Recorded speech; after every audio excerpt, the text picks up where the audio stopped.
اللہ صلی اللہ علیہ وسلم کی ولایت و پیغام، تحمید و تسلیم اور حمد و صلات کے بعد آج کے اس پروگرام کو اعلان کے ذریعے ہم تمام لوگ بخوبی جانتے ہیں۔ اس پروگرام کا عنوان انتہائی پرتجسس ہے، قابل سماعت ہے۔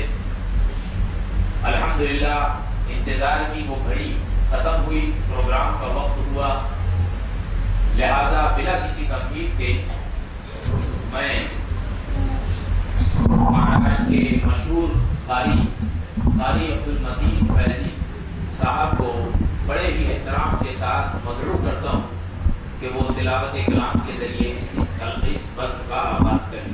قاری عبدالمتین فیضی صاحب جو جامعہ محمدیہ منصورہ کے نہ صرف استاد ہیں بلکہ ملک کی ایک مشہور شخصیت قاری عبدالصمد فیضی صاحب،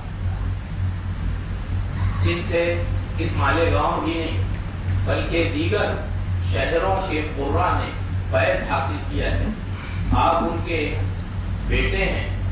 اللہ رب العالمین آپ کے والد محترم کو غریق رحمت کرے۔ میں بڑے ہی ادب اور احترام کے ساتھ موصول کو آواز دیتا ہوں، تلاوت کلام پاک کے ذریعے اس بزم کا آغاز کریں۔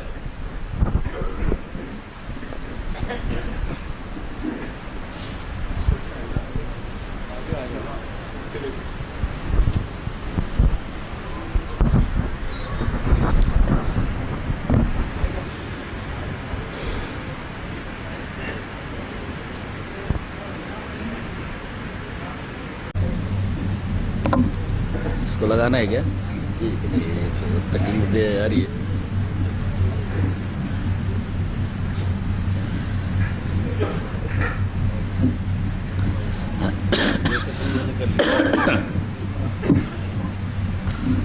السلام علیکم ورحمۃ اللہ وبرکاتہ۔ ان الحمد للہ نحمده ونستعینه ونستغفره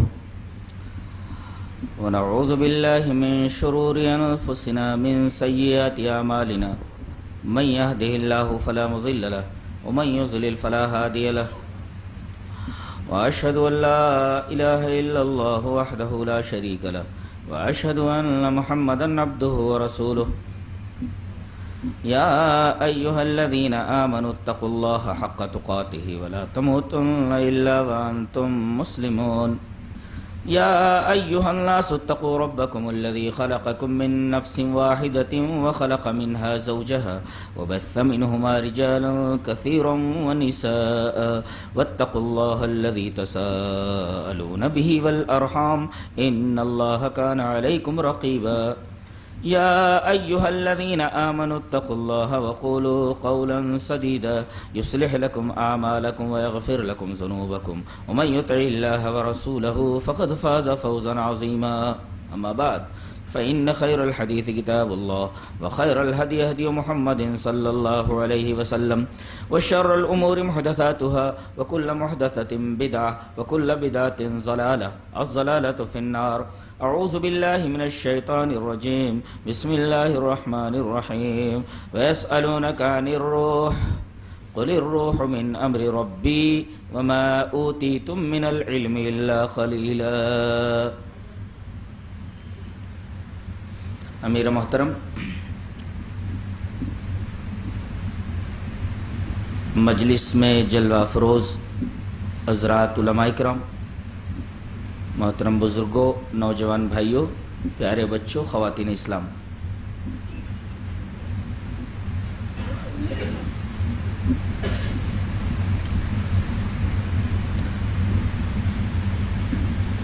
ابتدائے خطاب میں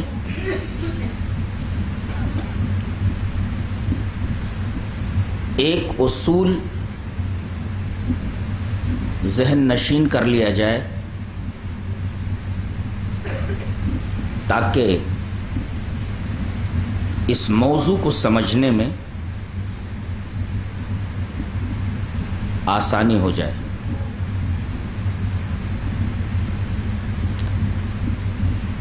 اصول یہ ہے کہ عقل کا دائرہ محسوسات ہیں،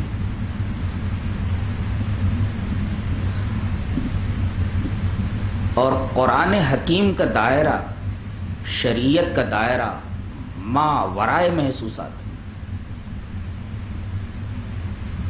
نتیجہ انفرنس یہ ہوا کہ ہمارے ہاں عقل نقل کے تابع ہے، اس کا عکس نہیں. عقل کو ہمیشہ نقل کے تابع ہونا چاہیے. اگر شریعت کی کوئی بات عقل نہیں سمجھ پا رہی ہے، عقل کے پیمانے پر پوری نہیں اتر رہی ہے،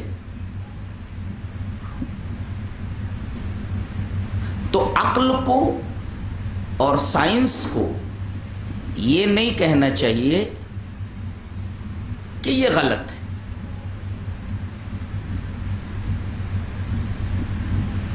بلکہ یہ کہنا چاہیے کہ یہ ہماری سمجھ سے باہر ہے. غالباً اسی اصول کی طرف اقبال نے بھی اشارہ کیا ہے کہ گزر جا عقل سے آگے کہ یہ نور چراغ راہ ہے، منزل نہیں ہے.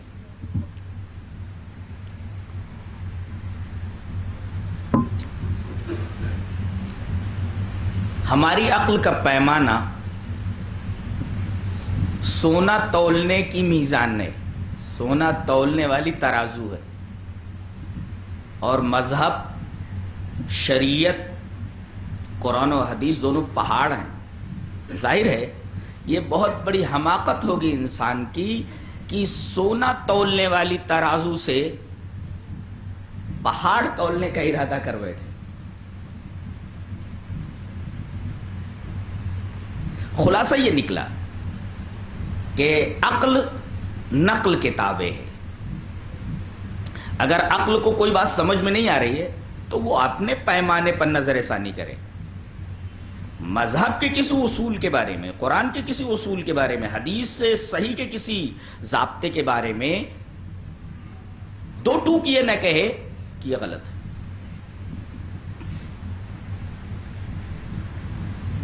اس کو میں ایک مثال سے ثابت کرتا ہوں. بیت المقدس بن رہا ہے. ظاہر ہے کہ اس عظیم الشان مسجد کے بنانے کے لیے بڑے بڑے پتھروں کو دور دراز سے لا کر فٹ کرنے کی ضرورت ہے، اور آج کے جو جر ثقیل کے آلات ہیں وہ اس وقت موجود نہیں تھے. یہ کام جنوں سے لیا جا رہا تھا، اور حضرت سلیمان علیہ السلام کے لیے اللہ تبارک و تعالی نے جنوں کو مسخر کر دیا تھا. ان میں کچھ مستری بھی تھے. بننا یہ لفظ قرآن حکیم میں آیا، ان سے یہ کام لیا جاتا تھا. بیت المقدس کا کام ابھی پائے تکمیل کو نہیں پہنچا. اسی دوران اللہ تبارک و تعالیٰ کی طرف سے حضرت سلیمان علیہ السلام کا بلاوا آ گیا، موت آ گئی. بیت المقدس کے سامنے ہی آفس ٹائپ کوئی گھر رہا ہوگا، شیشے کے پینلز ہوں گے. حضرت سلیمان علیہ السلام کو عصا پر کھڑا کر دیا گیا، عصا پر کھڑے ہیں، اور اسی دوران ان کی موت آ گئی. کام چل رہا ہے، جن یہ دیکھ رہے ہیں کہ حضرت سلیمان علیہ السلام موجود ہیں.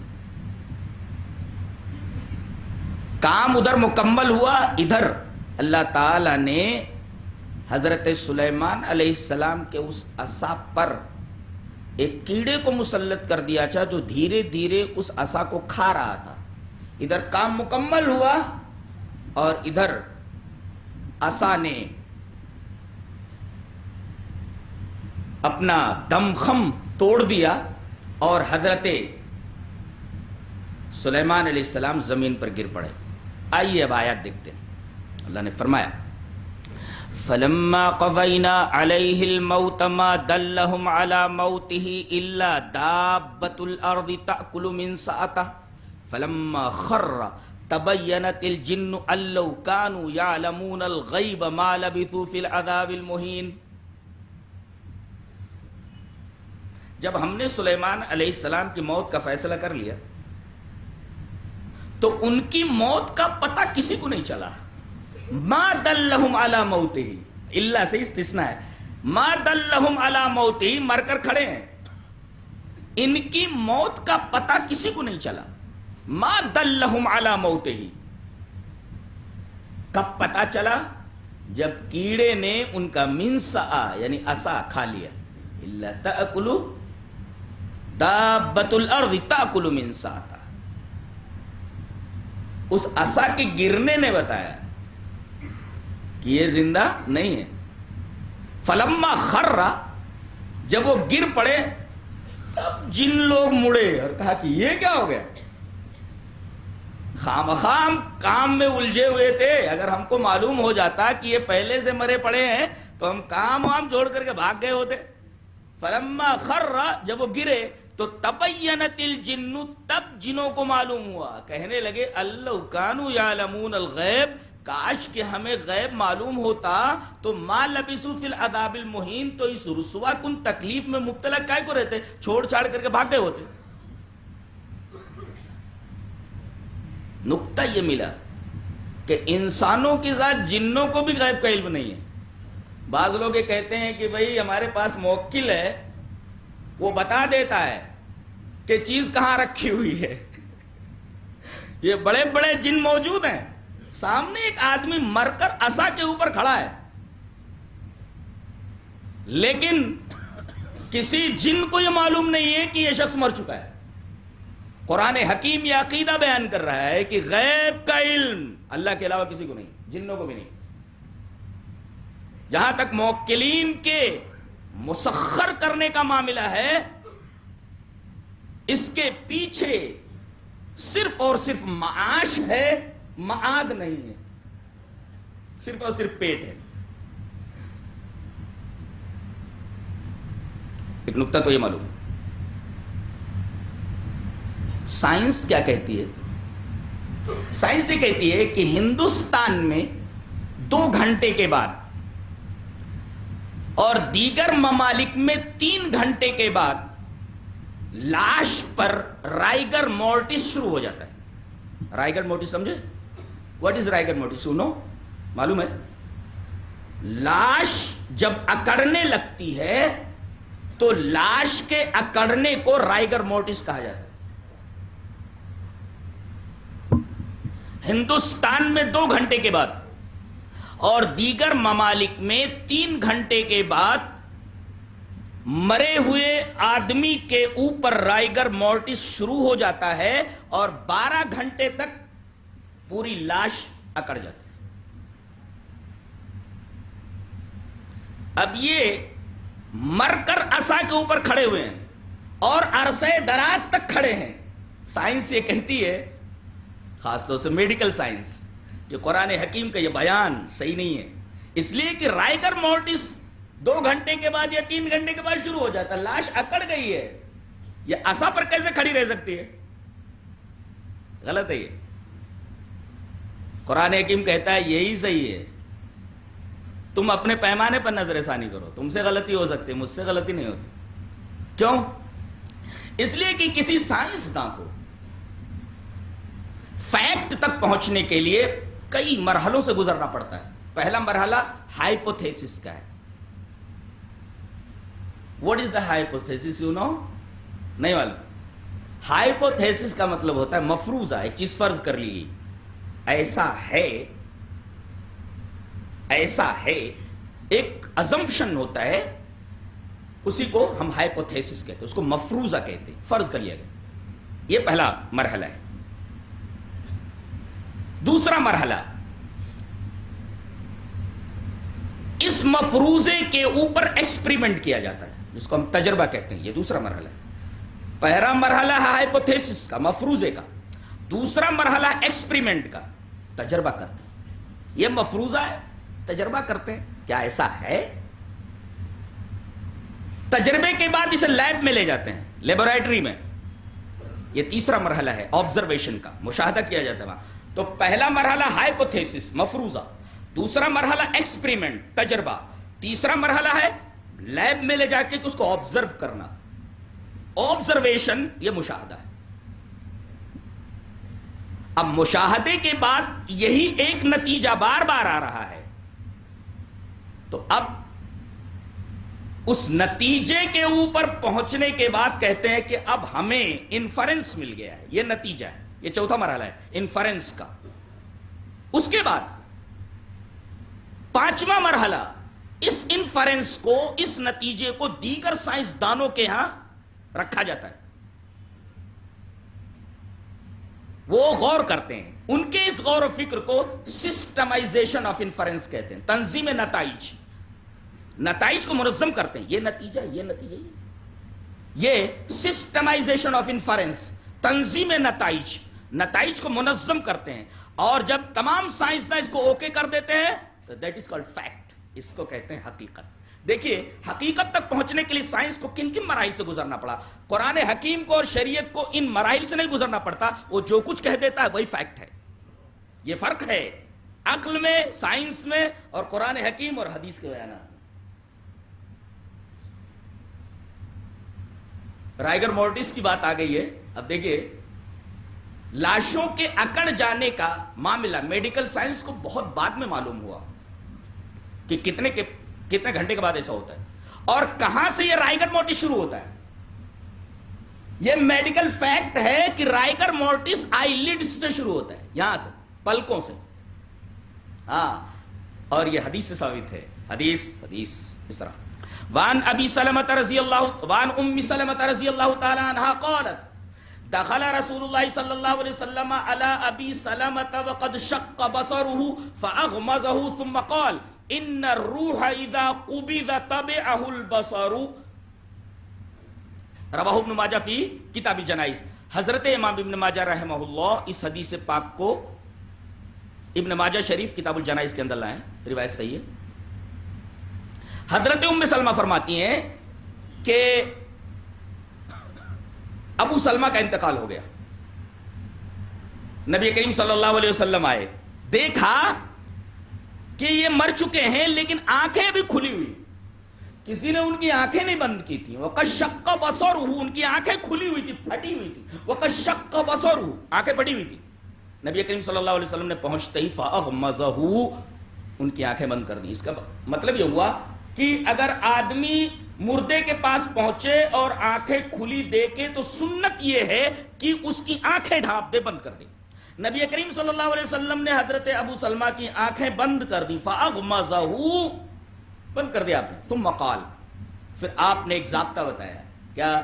ان الروح اذا قبض، جب روح قبض کی جاتی ہے تو تبعہ البصر، تو آنکھ اس کا پیچھا کرتی ہے. کہاں جا رہی ہے؟ یہ آنکھ اس وجہ سے کھلی رہتی ہے کہ یہ روح کا تعاقب کرتی ہے. جب یہ روح نکل کر کالبد خاکی سے نکلتی ہے، جسد عنصری سے باہر نکلتی ہے، تو آنکھ اس کا تعاقب کرتی ہے، اس کا پیچھا کرتی ہے. یہ حدیث سے ثابت ہے. نبی کریم صلی اللہ علیہ وسلم نے آنکھیں کیوں بند کی؟ کیا اشارہ اس بات کی طرف نہیں کہ حدیث سے بھی ثابت ہے کہ رائگر مورٹس آئی لیڈ سے شروع ہوتا ہے، آنکھ سے، پلکوں سے.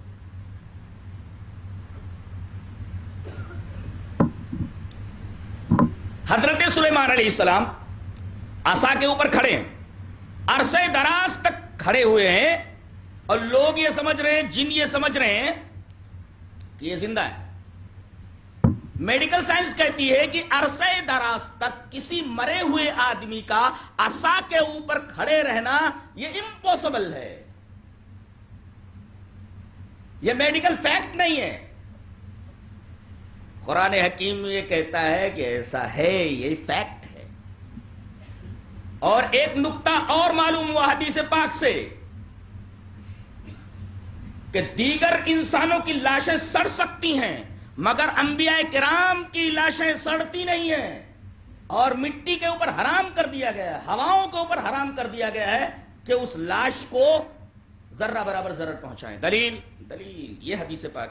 وان اوس ابن اوس رضی اللہ تعالی عنہ قال قال رسول اللہ صلی اللہ علیہ وسلم ان افضل ایامکم یوم الجمعۃ فیہ خلق آدم وفیہ النفخۃ وفیہ الصاقۃ فاکثروا علی من الصلاۃ فیہ فإن صلاتکم معروضۃ علی. قال رجل یا رسول اللہ کیف تعرض صلاتنا علیک وقد ارمت یعنی بلیت. قال ان اللہ حرم علی الارض ان تاکل اجساد الانبیاء. رواہ الدارمی فی کتاب الصلاۃ. حضرت امام دارمی اس پوری حدیث کو ایسے ہی دارمی شریف کتاب الصلاۃ کے اندر لائے. میں نے پوری روایت ریفر کر دی. راوی حضرت اوس ابن اوس رضی اللہ تعالیٰ عنہ. باپ کا بھی نام اوس ہے, بیٹے کا بھی نام اوس ہے. حضرت اوس فرماتے ہیں کہ نبی اکرم صلی اللہ علیہ وسلم نے ارشاد فرمایا کہ تمہارے تمام دنوں میں سب سے افضل دن جمعہ ہے. ایگزیکٹ اس کا پروننسیشن کیا ہوگا؟ ہم لوگ جمعہ جمعہ بولتے ہیں, جمعہ ہے وہ, جن پہ جم پیش منہ, جمعہ.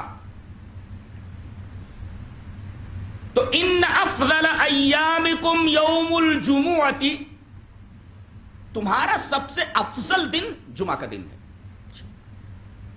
کوئی خصوصیت اس دن کی بتائے گا.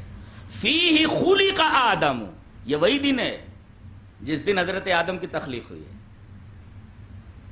آدم کی تخلیق ہوئی ہے.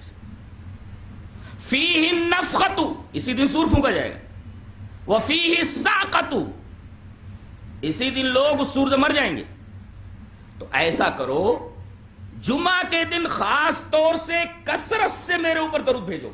فَأَكْثِرُوا عَلَيَّ مِنَ الصَّلَاةِ فِيهِ, جمعہ کے دن میرے اوپر کثرت سے درود شریف پڑھو. کیوں؟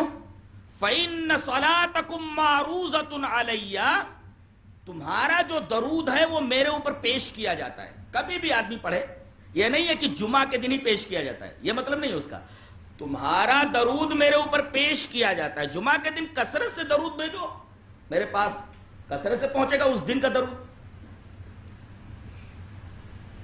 ایک آدمی کھڑا ہوا, کہا کہ اللہ کے رسول ایک بات پوچھنی ہے. کہا کہ پوچھو.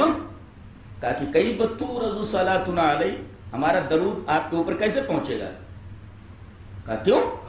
کہا کہ وقد ارمتا, آپ کا بدن تو سڑ گل جائے گا. خود ارمتا کی تفسیر فرمائی گئی یعنی بلیتا, آپ سڑ گل جائیں گے. تو آپ کے پاس ہمارا درود کیسے پہنچے گا؟ کیف تعرض صلاتنا علیک وقد ارمتا, ارمتا یعنی بلیتا, آپ سڑ گل جائیں گے. نبی کریم صلی اللہ علیہ وسلم نے فرمایا نہیں, ایسا نہیں ہے, تمہارا خیال غلط ہے. ان اللہ حرم علی الارض ان تاکل اجساد الانبیاء, اللہ تبارک و تعالی نے زمین کے اوپر حرام کر دیا ہے کہ وہ نبیوں کی لاشوں کو کھائے. اور ایک نقطہ اور بھی معلوم ہوا کہ انبیاء کرام کے ساتھ یہ معاملہ خصوصی ہے, بعض صالحین کے ساتھ بھی یہ معاملہ ہوتا ہے. جی, حضرت عمر رضی اللہ تعالیٰ عنہ کے زمانے, فتح الباری میں ایک واقعہ ہے, حافظ ابن حجر نے لکھا ہے کہ کھدائی چالو تھی اور اس کھدائی کے دوران ایک لاش سامنے آ گئی. حضرت عمر رضی اللہ تعالیٰ عنہ نے فرمایا جلدی سے اس لاش کو چھپا دو, ہو سکتا ہے کسی نبی کی ہو سکتا ہے کسی نبی کی لاش ہو, اس کو چھپا دو, نہیں تو کہیں پوجا پاٹ نہ شروع ہو جائے. لوگوں کو کیا چاہیے؟ لوگوں کو کیا چاہیے؟ دین کی آڑ میں, دینداری کی آڑ میں دکانداری, یہ تو پہلے سے چلتی چلی آ رہی ہے. تو جلدی سے چھپا دو, کہیں پوجا پاٹ نہ شروع ہو جائے, یا آگے چل کر کے کہیں یہ شرک کا مرکز نہ بن جائے, شرک کا مظہر نہ بن جائے اور لوگ اللہ کو چھوڑ کر کے ان سے مانگنے لگے. چھپا دو جلدی سے. تو نقطہ یہ معلوم ہوا کہ انبیاء کرام کے اجساد کو, ان کے کالبد کو, ان کے اجسام کو مٹی نہیں کھاتی ہے, ہواؤں کا ان کے اوپر کوئی اثر نہیں ہوتا ہے, ان کی لاشوں کے اوپر رائگر مورٹس نہیں ہوتا. یہ فرق ہے عام انسانوں کی لاشوں پر اور حضرات انبیاء اکرام کی لاشوں کے اوپر. یہ رائگر مورٹس تم اپنی جیب میں رکھو, میڈیکل سائنس کی جیب میں رکھ دو, میں جو بول رہا ہوں وہی صحیح ہے. یہ قرآن حکیم کا بیان ہے. تم نیچر سے بحث کرتے ہو، میں سپر نیچر کی بات کر رہا ہوں. تمہاری عقل کا دائرہ محسوسات میں ماورائے محسوسات کی بات کر رہا ہوں.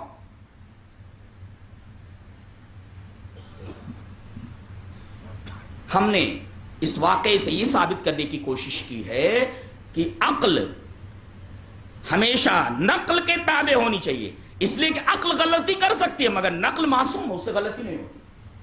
لہذا غیر معصوم کو معصوم کے تابع ہونا چاہیے، نہ کہ اس کا عکس کی معصوم غیر معصوم کے تابع ہو جائے. ساری دنیا میں فساد اسی وجہ سے ہے کہ، اور سارے اختلافات کی جڑ یہ ہے کہ غیر معصوم کو مطبوع بنا دیا گیا ہے اور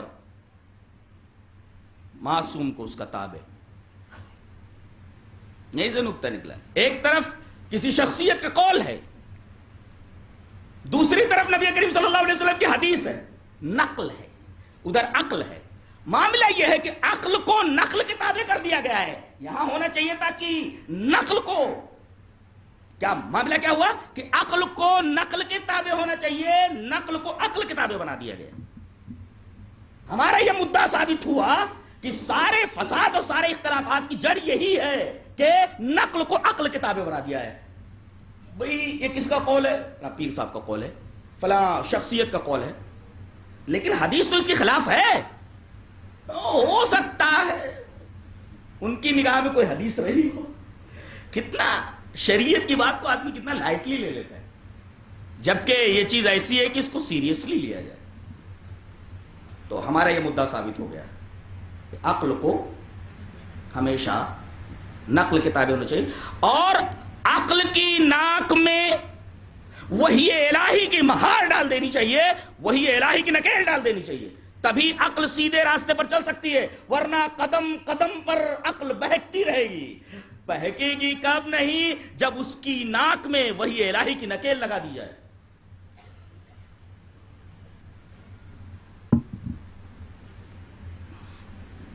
اس مدعا کے ثبوت کے بعد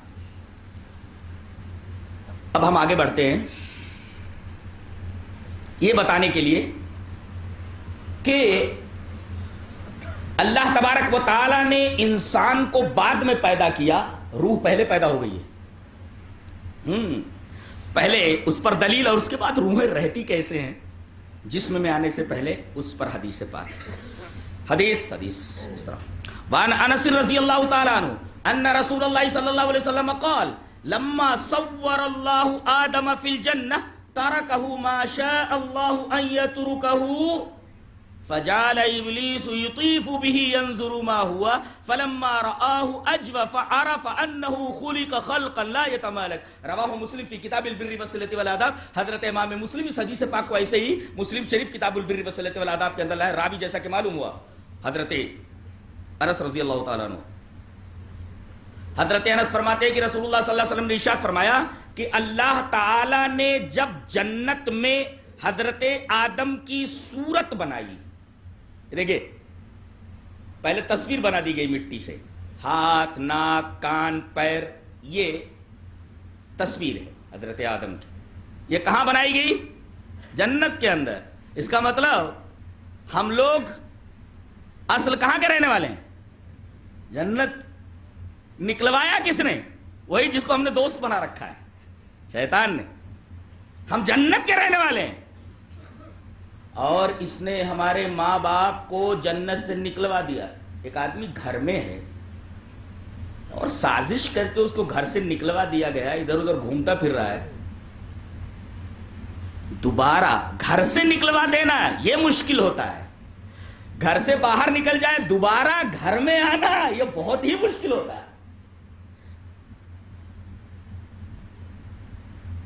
اور لوگ یہ سمجھ رہے ہیں کہ ایسے ہی اس گھر میں پہنچ جائیں گے. شاعر نے بہت اچھا کہا ہے، کہتا ہے کہ تصل الذنوب الى الذنوب وترتجی درک الجنان بها وفوز العابد ونسیت ان اللہ اخرج آدم منها الى الدنیا بذنب واحد. تم گناہوں پر گناہ کیے چلے جا رہے ہو، شیطان کی اداؤں کے اوپر فریفتہ ہو گئے ہو. تصل الذنوب الى الذنوب وترتجی، گناہوں پر گناہ کیے چلے جا رہے ہو اور امید کر رہے ہو درکل جنان کہ جنت مل جائے گی. وہ فوز العابدی، اور جیسے ایک عابد کامیاب ہوتا وہ کامیابی آپ کو مل جائے گی. اور تم بھول گئے وَنَسِيتَ أَنَّ اللَّهَ أَخْرَجَ آدَمَ مِنْهَا إِلَى الدُّنْيَا بِذَنْبٍ وَاحِدٍ. تم بھول گئے کہ تمہارے باپ کو صرف ایک خطا کی وجہ سے جنت سے نکال باہر کیا گیا تھا. اب ایک غلطی کی وجہ سے اگر تمہارے ماں باپ کو جنت سے، گھر سے باہر نکالا جا سکتا ہے تو ہزاروں گناہ کر کے تم جنت میں جانے کا ارادہ کیسے کر رہے ہو اور تمنا کیسے کر رہے ہو؟ تمہیں شرم نہیں آتی؟ کیا اس چیز کو بھول گئے جو قرآن بیان کرتا ہے، جو حدیث بیان کرتی؟ اب آئیے وہ حدیث جو پڑھی گئی مسلم کتاب البر کی، اس کا ترجمہ دیکھ لیتے ہیں کہ حضرت انس فرماتے ہیں کہ رسول اللہ صلی اللہ علیہ وسلم نے ارشاد فرمایا کہ جب اللہ تعالیٰ نے جنت میں آدم کی شکل بنائی، صورت بنائی، ان کا پورا اسٹیچو بنا دیا، پورا کالبوت بن کر کے تیار ہوگا، پورا جسد بن گیا. اچھا اب شیطان آتا ہے. فجعل ابلیس یطیف بہ. ایک نقطہ اور معلوم ہوا کہ ابلیس جنت میں آتا جاتا تھا. یہ پہنچا، دیکھا ایک پتلا وہاں جنت کے بیچوں بیچ رکھا ہوا ہے. کیا ہے یہ؟ ینظر ما ہوا، واٹ از دیٹ؟ یہ ہے کیا؟ فجعل یطیف بہ. لگا گھوم گھوم کر معلوم کرنے یہ ہے کیا. اس کے بعد ٹھوک کر ہو جائے، ٹھوک کر کے دیکھا اس نے. فلما رآہ اجوف، بجنے لگا وہ. شیطان ہنسا، کہنے لگا او یہ اندر سے کھوکھلا ہے، اجوف ہے. اجوف مانے کھوکھلا، اندر سے کھوکھلا ہے. اب بات سمجھ میں آ گئی، اس کی فطرت پکڑ میں آ گئی میرے. فلما رآہ اجوف، دیکھا کہ اندر سے کھوکھلا ہے تو عرفا، تو سمجھ گیا، ہنسا. کہا کہ انہو خلق خلقا لا یتمالک، اللہ تعالیٰ نے ایسی مخلوق پیدا کرنی چاہیے جو اپنے اوپر قابو نہیں رکھ سکتی. معمولی سی بات ہوئی آستین چڑھانے لگتا ہے. آجا میدان میں، یہ وہی ہے. اور شیطان کو انسانی جھگڑوں سے کافی دلچسپی ہے. یہ قرآن حکیم کا بیان ہے، وقت نہیں تو بیان کرتا کہ دنیا میں سب سے زیادہ دلچسپی شیطان کو اگر ہے تو انسانی جھگڑوں سے ہے. تفسیر میں نے بیان کیا تھا کافی تفصیل سے کہ شیطان کو سب سے زیادہ دلچسپی اور انٹرسٹ کس میں ہے؟ انسانوں کے درمیان جھگڑا کرانے میں بہت دلچسپی ہے اس کو. یہ حدیث بتا رہی ہے کہ پہلے پتلا بنایا گیا. اچھا پھر اس کے بعد روح پھونکی گئی. پتہ یہ چلا کہ اللہ تبارک و تعالی نے پتلا پہلے بنایا، روح بعد میں پھونکی. روحیں پہلے بنا دی گئی تھی. اچھا جسم بننے کے بعد روح پھونکی جاتی ہے؟ جی ہاں. دلیل یہ حدیث پاک. حدثنا عبداللہ ابن مسعود رضی اللہ تعالی عنہ حدثنا رسول اللہ صلی اللہ علیہ وسلم وهو الصادق المصدوق ان احدکم یجمع فی بطن امه 40 یوما ثم يكون علقة مثل ذلك ثم يكون مزغة مثل ذلك ثم يبعث الله إليه ملكا بأربع كلمات فيكتب عمله وأجله ورزقه وشقي أو سعيد ثم ينفخ فيه الروح فإن الرجل ليعمل بعمل أهل النار حتى ما يكون بينه وبينها إلا ذراع فيسبق عليه الكتاب فيعمل بعمل أهل الجنة فيدخل الجنة وإن الرجل ليعمل بعمل أهل الجنة حتى ما يكون بينه وبينها إلا ذراع فيسبق عليه الكتاب فيعمل بعمل أهل النار فيدخل النار. رواہ البخاری فی کتاب حدیث الانبیاء. حضرت امام بخاری رحمۃ اللہ علیہ اس حدیث پاک کو ایسے ہی کتاب الانبیاء کے اندر ہے. پورے صفحے پر پھیلی ہوئی روایت کو میں نے پوری امانت کے ساتھ آپ تک پہنچا دیا ہے. راوی حضرت عبداللہ ابن مسعود ہے. حضرت عبداللہ ابن مسعود فرماتے کہ نبی کریم صلی اللہ علیہ وسلم نے ہم سے بیان کیا اور آپ صادق ہیں، مصدوق ہیں، سچ بولنے والے، اور آپ کی سچائی کی گواہی دی گئی کہ آپ سچے ہیں. آپ نے کیا فرمایا؟ ان احدکم یجمع فی بطن امہ 40 یوما. ماں کے رحم میں نطفہ 40 دن تک دم جامد رہتا ہے. دیکھیں دم جامد، میں جہاں تک سمجھتا ہوں کہ ڈارون نے جو یہ تھیوری آف ایولوشن، جو نظریہ ارتقاء ہے، اس کا موجد نہیں ہو. اس نے یہ خیال مشہور فلسفی جلال الدین رومی سے چرایا ہے. میں تو یہاں تک کہہ دوں کہ آئنسٹائن کا جو نظریہ ہے، نظریہ اضافیت، تھیوری آف ریلیٹیوٹی، وہ اس کا نظریہ نہیں ہے، اس نے ایک مسلم سائنٹسٹ زرقانی سے چرایا ہے، علامہ زرقانی۔ بہت ہی حسین اور بہت ہی لاجواب نظریہ ہے، اور اس خیال کی ایجاد علامہ زرقانی نے کی ہے، اور آئنسٹائن نے وہ خیال وہیں سے لیا ہے۔ اب سمجھا ہی دیتا ہوں۔ مختلف چیزوں پر، غور سے سنیے، مختلف چیزوں پر وقت کا مختلف رفتار سے چلنا، دیٹ از کالڈ نظریہ اضافیت۔ نہیں سمجھا؟ غور سے سنیے، ایک سرا نکل گیا تو سمجھ میں نہیں آتا جی۔ مختلف اشیاء، مختلف چیزوں پر وقت کا مختلف رفتار سے گزرنا۔ چلیے قرآن سے سمجھا دیتے ہیں، یہ قرآن کی تحریر ہے۔ اللہ نے فرمایا او کالذی مر علی قریۃ وہی خاویۃ علی عروشها قال انا یحیی ہذہ اللہ بعد موتہا۔ آپ ایک بات نوٹ کریں گے کہ استدلال کے میں نے جو آیتیں چن رہا ہوں اس میں احیاء روح کا تذکرہ ضرور ہے جی۔ او کالذی مر علی قریۃ وہی خاویۃ علی عروشها قال انا یحیی ہذہ اللہ بعد موتها فاماتہ اللہ 100 عام ثم بعثہ قال کم لبثت قال لبثت یوما او بعض یوم قال بل لبثت 100 عام فانظر الى طعامک وشرابک لم یتسنہ وانظر الى حمارک۔ یہ واقعہ حضرت عزیر علیہ السلام کی طرف منسوب کیا گیا ہے کہ حضرت عزیر ایک بستی کے پاس سے گزرے، دیکھا کہ مکانات ڈھہے پڑے ہیں، مکینوں کا پتہ نہیں ہے، سارے لوگ مر چکے ہیں، آس پاس کچھ قبریں بھی دکھی ہوں گی ان کو۔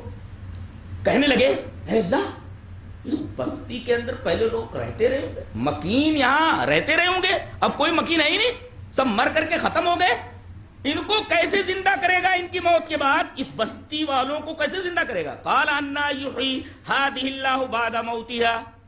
بستی کو لوگ زندہ کیسے ہوں گے؟ اللہ نے فرمایا یہ ایکسپریمنٹ تیرے اوپر کر لیتے ہیں نا، ایکسپریمنٹ مت کہیے، یہ معاملہ تیرے اوپر ہی وارد کر دیتے، اللہ کو کسی ایکسپریمنٹ کی ضرورت نہیں جی۔ تو یہ معاملہ تیرے اوپر وارد کر دیتے نا، تیری ذات کے اوپر ہی یہ معاملہ طاری کر دیتے۔ فاماتہ اللہ، اللہ نے موت دے دی اسے، 100 عام، 100 سال تک یہ پڑے رہے وہاں، برابر۔ اور ان کے ساتھ ان کا گدھا بھی تھا، 1 2، اور اس کے بعد ٹفن میں کھانا، دیکھ رہا 3 چیزیں، حضرت عزیر علیہ السلام، گدھا اور آپ کا ٹفن میں کھانا۔ قرآن حکیم بتاتا ہے کہ 100 سال گزر گئے، اس کے بعد جب انہیں اٹھایا گیا تو پوچھا گیا کتنا سوئے؟ بولے یہی کوئی 1 2 گھنٹہ۔ بولے 1 گھنٹہ 2 گھنٹہ نہیں، 100 سال گزر چکے ہیں۔ بولے 100 سال گزر چکے ہیں؟ کہا کہ وانظر الی حمارک، اپنے گدھے کی طرف دیکھ، میں نے عبرت کے لیے کچھ ہڈیاں یہاں برقرار رکھی ہیں، ورنہ ہڈیاں بھی ختم ہو گئی ہوتی۔ یہ رہا تیرا گدھا اور یہ رہا تو، تیری لاش ویسے کی ویسی رکھی رہ گئی، یہ گدھا سڑ گل کر کے ختم ہو گیا، اور یہ کھانا ویسے کا ویسا تازہ ہے۔ دیکھ رہے ہیں آپ، مختلف چیزوں کے اوپر وقت کا مختلف رفتار سے ایک ہی جگہ پر گزرنا، that is called theory of relativity. یہ قرآن حکیم سے ثابت ہے۔ دیکھ رہے ہیں آپ، کھانا تازہ، آدمی 100 سال کے بعد اٹھ رہا ہے، وہ بھی ٹھیک ٹھاک ہے، بدن کے اوپر کوئی بھی ضد یا اور کوئی تکلیف وارد نہیں ہوئی، اور گدھا سڑ گل کر کے ختم ہو گیا۔ تو مختلف اشیاء پر ایک ہی جگہ مختلف رفتار سے وقت کا گزرنا۔ دیکھیں کھانے کے اوپر ایک خاص رفتار سے گزر رہا ہے، سڑا ہی نہیں کھانا، اور گدھے کے اوپر ایک خاص رفتار سے گزر رہا ہے، حضرت عزیر کے اوپر سے خاص رفتار سے گزر رہا ہے۔ تو تھیوری آف ریلیٹیوٹی کو اس طرح سمجھ لیجئے کہ مختلف افراد پر، مختلف اشیاء پر وقت کا مختلف رفتار سے گزرنا تو قرآن حکیم سے ثابت ہے۔ تو وہ میں کہہ رہا تھا کہ آئنسٹائن کے نظریہ اضافیت اس نے علامہ زرقانی سے چرایا ہے۔ یہ جو ہے ایمبریولوجی، در حقیقت اس نے علامہ جلال الدین رومی رحمۃ اللہ علیہ سے چرایا ہے۔ اس نے کس نے؟ ڈارون نے۔ لیکن دونوں آگے چل کر کے الگ الگ ہو جا رہے ہیں اسی روح کے بارے میں. جی وہ بتاتا ہوں. نبی کریم صلی اللہ علیہ وسلم نے ارشاد فرمایا ان احدکم یجمع فی بطن امہ 40 یوما. اپنی ماں کے پیٹ میں نطفے کی حالت میں تم 40 دن تک رہتے ہو. 40 اچھا. ثم یکون علقۃ مثل ذلک. پھر 40 دن جمع ہوا خون. اس کے بعد ثم یکون مضغۃ. پھر 40 دن کے بعد تم گوشت کا لوتھڑا ہو جاتے ہو. تمہارے اوپر ہڈی وڈی سب چڑھا دی جاتی ہے. اس کے بعد فرشتوں کو بھیجا جاتا ہے. ثم یبعث اللہ الیہ ملک. اچھا ایک نقطہ ایک مسئلہ معلوم ہوا. 40 40 40 40 40 80 80 اور 40 120 4 مہینے. 4 مہینہ اگر گزر جائے 4 مہینے کے بعد بچہ پیدا ہو تو اس کو نہلایا جائے گا, دھلایا جائے گا, کفنایا جائے گا, نماز جنازہ پڑھی جائے گی اور اس کو دفنایا جائے گا. اور اگر 4 مہینے سے پہلے مر جائے تو پھر اس کو ویسے دفن کر دیا جائے گا. تو یہ 4 مہینہ ہے. علامہ البانی نے یہی کہا ہے اس حدیث کے آئینے میں. جیسے ہی 4 مہینہ گزرا اللہ تعالیٰ ایک فرشتوں کو بھیجتا ہے. کہتا لکھ. کہتا کیا لکھوں؟ کہا کہ پہلے 3 چیزیں لکھ شروع میں. کیا؟ اجل لکھ, کب تک زندہ رہے گا یہ. عمل لکھ, کیا کیا کرے گا یہ. رزق لکھ, کتنا کھائے گا یہ. کتنا کھائے گا وہ لکھ دے. کب تک زندہ رہے گا وہ لکھ دے. اور کیا عمل کرے گا وہ لکھ دے. اور آخر میں نتیجہ بھی لکھ دے کہ یہ جنت میں جائے گا کہ جہنم میں جائے گا. شقی او سعید, یہ شقی ہوگا کہ سعید ہوگا. اس لیے کہ شقی جہنم میں, فاما الذین شقوا ففی النار, جو شقی ہوگا جہنم میں. تو لکھ دے کہ کون جنتی اور کون جہنمی ہے, یہ بھی لکھ دے. اور یہ لکھ, اب پھونک دے اس کے اندر روح. ثم ينفخ فيه الروح. یہ ثم تراخی کے لیے آتا ہے. ایک کام پہلے ہو جائے اس کے بعد جو کام ہوتا ہے بیچ میں ثم آتا ہے. یہ عربی کا ضابطہ ہے. اس کا مطلب یہ ہوا کہ پہلے بدن انسانی کو رحم مادر میں بنا دیا جاتا ہے. جب پورا بن چکتا ہے اس کے بعد وہ روح جس کے اوپر اس جسم کا نمبر لکھا ہوا ہے اس کو ایک عالم سے, جس عالم کا نام عالم ارواح ہے, اس روح کو چھوڑ دیا جاتا ہے اور وہ فرشتہ اس روح کو اس کے کالبد میں اور اس کے جسد کے اندر, اس کے جسم کے اندر ڈال دیتا ہے. یعنی پہلے سے موجود ہے روح ہے, جسم بعد میں بنا ہے, جیسا کہ اس حدیث پاک سے ثابت ہوا. ثم ينفخ فيه الروح, پھر روح کو اس کے اندر پھونکا جاتا ہے. کیسی ہوتی ہے کیسی ہوتی ہے. ہوا کو دیکھا ہے آپ نے؟ نہیں نا, لیکن محسوس کرتے ہیں آپ. تو یہاں روح کے لیے لفظ نفخ استعمال کیا گیا ہے. نفخ مانے پھونک دینا, اس کو کہتے ہیں نفخ. حضرت اسرافیل علیہ السلام کے بارے میں یہی کہا گیا ہے کہ وہ ناقور کے اندر, ناقور فَإِذَا نُقِرَ فِي النَّاقُورِ یا سور, اس کے اندر جو ہوا ڈالیں گے اس ہوا کے لیے لفظ نفخ استعمال کیا گیا ہے. لیکن یہ تقریب الی الفہم کے لیے. روح ایسی نہیں ہے. ہوا دکھائی نہیں دیتی مگر محسوس ہوتی ہے, لیکن روح دکھائی بھی نہیں دیتی, محسوس بھی نہیں ہوتی ہے. فرق ہے ہوا میں اور روح میں. یہ ہم نے لفظ نفخ سے استدلال کیا ہے. ثم ينفخ فيه الروح. اگر کوئی پوچھے کہ وہ کیسی ہو سکتی ہے تو آپ تقریب الی الفہم کے لیے کہہ سکتے ہیں کہ ہوا دکھائی نہیں دیتی مگر محسوس ہوتی ہے, مگر روح بالکل اس سے الگ ہے کہ وہ دکھائی بھی نہیں دیتی اور محسوس بھی نہیں ہوتی. یہ فرق ہے ہوا میں اور روح میں. میں نے لفظ نفس سے اسے استدلال کیا. اس کے بعد آپ نے فرمایا چونکہ لکھ دیا گیا کہ اسی جنت میں جانا ہے کہ جہنم میں جانا ہے. ایک آدمی فَإِنَّ الرَّجُلَ لَيَعْمَلُ بِعَمَلِ أَهْلِ النَّارِ, ایک آدمی جہنمیوں کے عمل کرتا رہتا ہے. مرنے سے پہلے اس کے درمیان اور جہنم کے درمیان 1 ہاتھ کا فاصلہ رہ جاتا ہے. ذرا میں ٹپ آف فنگر سے لے کر کے یہاں تک, ایلبو تک, ایلبو کی یہ جوڑ ہے یہاں تک 1 ہاتھ کا فاصلہ رہ جاتا ہے. فَيَسْبِقُ عَلَيْهِ الْكِتَابُ, یہ جو لکھ دیا گیا غالب آ جاتا ہے اس کے اوپر اور وہ جنتیوں کے عمل کرنے لگتا ہے, جنت میں پہنچ جاتا ہے. ایک نقطہ اور معلوم ہوا کہ اعتبار خاتمے کا ہے. الاعتبار بالخواتیم, زندگی بھر آدمی اچھا عمل کرتا رہے, ضروری نہیں کہ اس کی موت جنتی آدمی کی طرح ہو. اعتبار خواتین کا ہوتا ہے, لہذا دعا کریے کہ اللہ تبارک و تعالیٰ ایمان پر خاتمہ کرے. خاتمہ حاصل ہے. یہ دیکھیے ایک آدمی جہنمیوں کے عمل کرتا رہتا ہے یہاں تک کہ اس کے اور جہنم کے درمیان ایک ہاتھ کا فاصلہ رہ جاتا ہے. کتاب اس کے اوپر سبقت لے جاتی ہے اور وہ جنتیوں کے عمل کرنے لگتا ہے, جنت میں پہنچ جاتا ہے. اور ایک آدمی وَإِنَّ الرَّجُلَ لَيَعْمَلُ بِعَمَلِ أَهْلِ الْجَنَّةِ جنتیوں کے عمل کرتا رہتا ہے, نماز پڑھ رہا ہے, روزے رکھ رہا ہے, بہت ساری نیکیاں کر رہا ہے, یہاں تک کہ اس کے درمیان اور جنت کے درمیان ایک ہاتھ کا فاصلہ رہ جاتا ہے. کتاب اس کے اوپر سبقت لے جاتی ہے, غالب آ جاتی ہے اور وہ جہنمیوں کے عمل کرتا رہتا ہے, جہنم میں پہنچ جاتا ہے. استدلال اس حدیث پاک سے اتنا ہی کرنا ہے کہ جسم پہلے بنایا جاتا ہے, اس کے بعد جس روح کے اوپر اس جسم کے لیے نمبر لگا ہوا ہے اس کو عالم ارواح سے فرشتے کو حکم ہوتا ہے عالم ارواح سے اس روح کو نکال کر کے اس کالبد کے اندر, اس بدن کے اندر ڈال دے. روحیں کہاں ہیں آئیے بتاتے ہیں. حدیث پاک دیکھیں, حدیث اس طرح وعن ابی ہریرہ رضی اللہ تعالی عنہ ان رسول اللہ صلی اللہ علیہ وسلم قال الارواح جنود مجندۃ فما تعارف منها ائتلف وما تناکر منها اختلف. رواہ مسلم فی کتاب البر والصلۃ والآداب. حضرت امام مسلم رحمۃ اللہ علیہ مسلم شریف کے اندر اس پوری روایت کو ایسے ہی کتاب البر والصلۃ والآداب کے اندر لائے. راوی جیسا کہ معلوم ہوا حضرت ابو ہریرہ ہے. حضرت ابو ہریرہ رضی اللہ تعالیٰ عنہ فرماتے کہ نبی اکرم صلی اللہ علیہ وسلم نے ارشاد فرمایا کہ روحوں کے بارے میں اگر جاننا ہے تو سمجھ لو کہ وہ ایک جگہ رہتی ہیں سب جی. اور مثال جیسے ایک پڑاؤ ہو فوجیوں کا, جند مانے فوجی, جنود مجندہ پڑاؤ ڈالے ہوئے فوجی ہوں, سارے فوجی وہاں موجود ہیں. اب ایک نقطہ یہ ملا کہ ظاہر ہے کہ یہ فوجیوں نے پڑاؤ ڈالا ہوا ہے, ایک فوجی دوسرے فوجی سے ملتا ہے.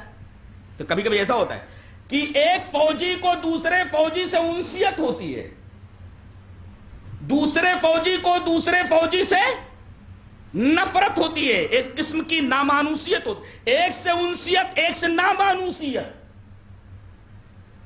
اس لیے کہ ساتھ میں رہ رہے ہیں اور ساتھ میں رہنے کی وجہ سے اس طریقے کی چیزیں ہوتی ہیں. بعض کو بعض سے انسیت ہوتی ہے, بعض کو بعض سے تنفر ہوتا ہے, تناکر ہوتا ہے, نامانوسیت ہوتی ہے.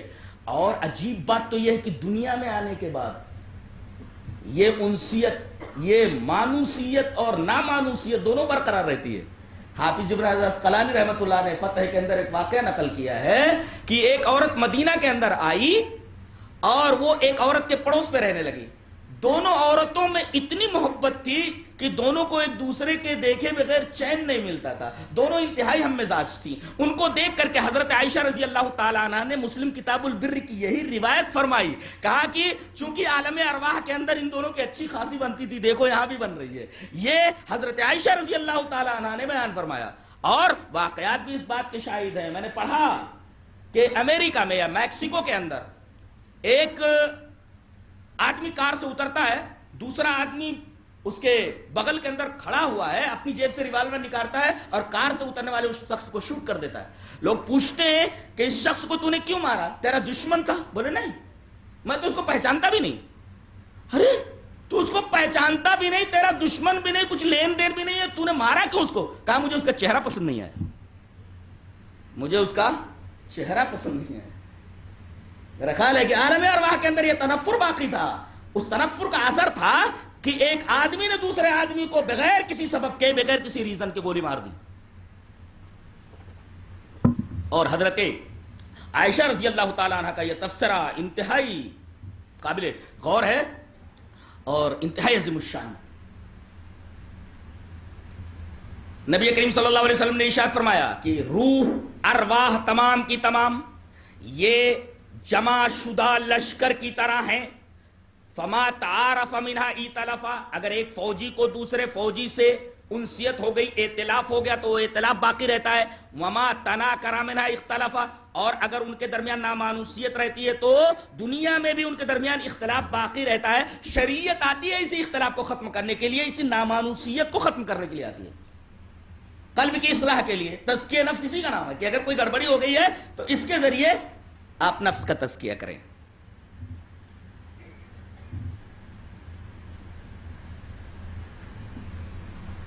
اب آگے بڑھتے ہیں. یہ ہے کیا, یہ ہے کیا؟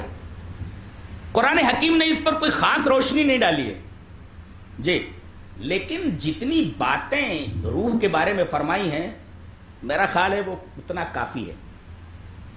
شارٹ بٹ سویٹ، جتنا کہہ دیا سو کہہ دیا، اس کے آگے کچھ سوچنے سمجھنے کی اور غور کرنے کی ضرورت ہی نہیں ہے۔ چلیے وہ آیات دیکھ لیتے ہیں، آیت کریمہ دیکھتے ہیں، اور اس آیت کریمہ کی شرح میں نبی کریم صلی اللہ علیہ وسلم کی حدیث دیکھتے ہیں جسے امام بخاری رحمۃ اللہ علیہ کتاب العلم کے اندر لائے۔ پہلے آیت دیکھتے ہیں، وَيَسْأَلُونَكَ عَنِ الرُّوحِ قُلِ الرُّوحُ مِنْ أَمْرِ۔ بہت غور سے سنیے، اس آیت کریمہ کی تفسیر کرنے جا رہا ہوں، بہت ہی دقیق اور بہت ہی باریک تفسیر ہے اس کی۔ وَيَسْأَلُونَكَ عَنِ الرُّوحِ قُلِ الرُّوحُ مِنْ أَمْرِ رَبِّي وَمَا أُوتِيتُم مِّنَ الْعِلْمِ إِلَّا قَلِيلًا۔ یہ لوگ آپ سے روح کے بارے میں سوال کرتے ہیں۔ اب سوال یہ ہوا کہ یہ سوال کس کا تھا؟ سوال یہ ہوا کہ یہ سوال کس کا تھا روح کے بارے میں؟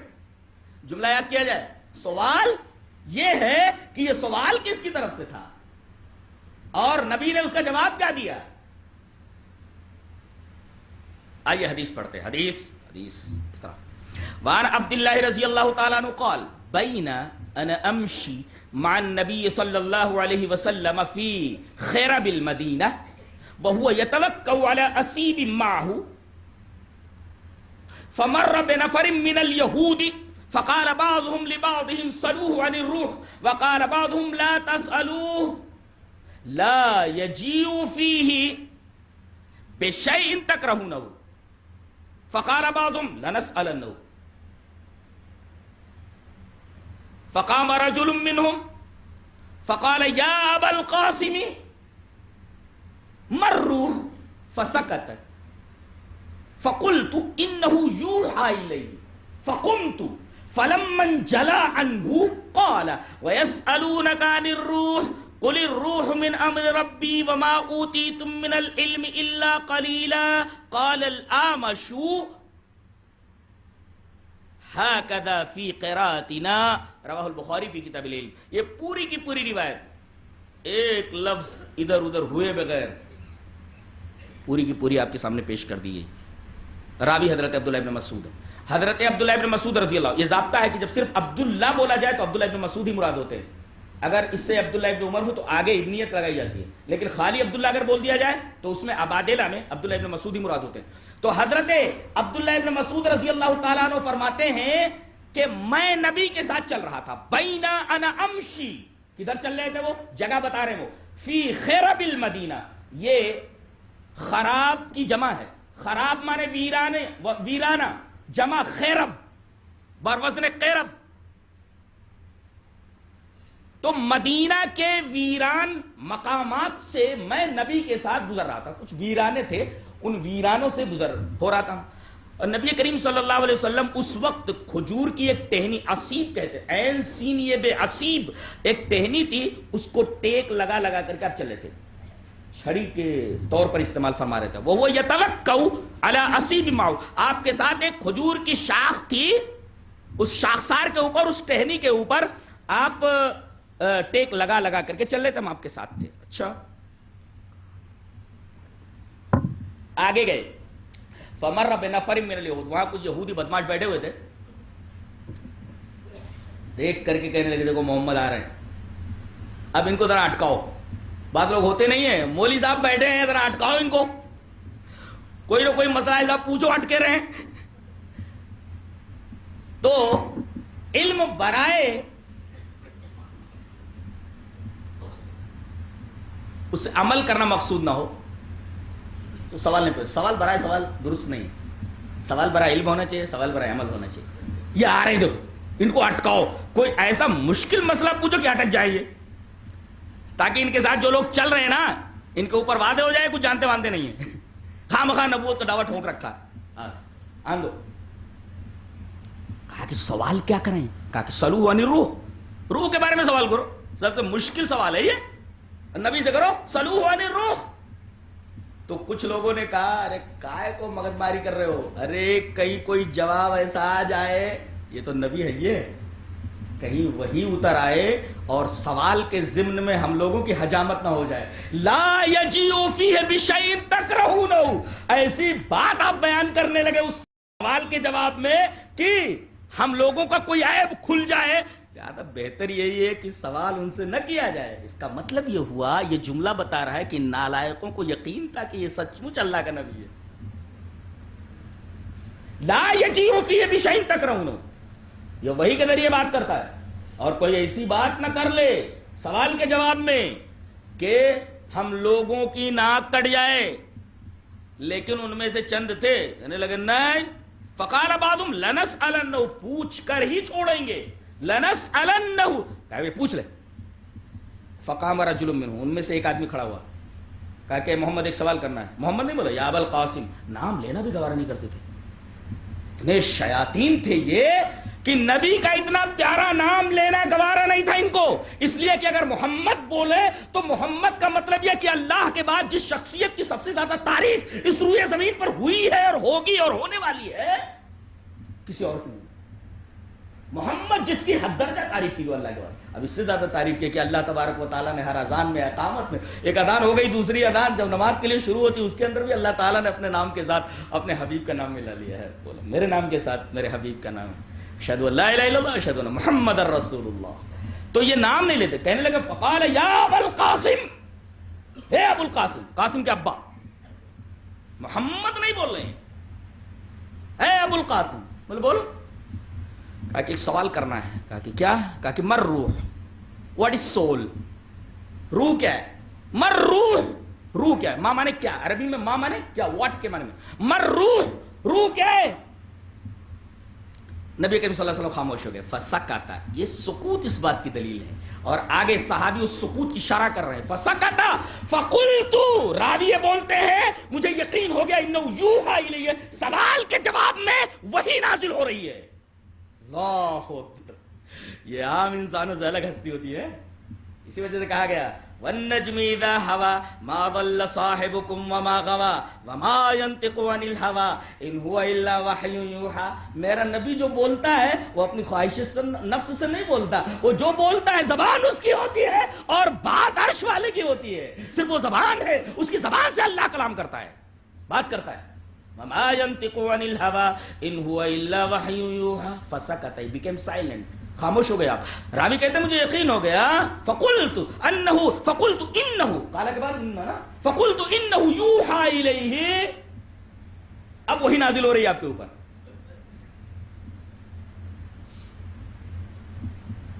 کہتے فلمن جلا عنہ، جب روح کا سوال کیا گیا اور نبی کریم صلی اللہ علیہ وسلم پر وحی اترنے لگی،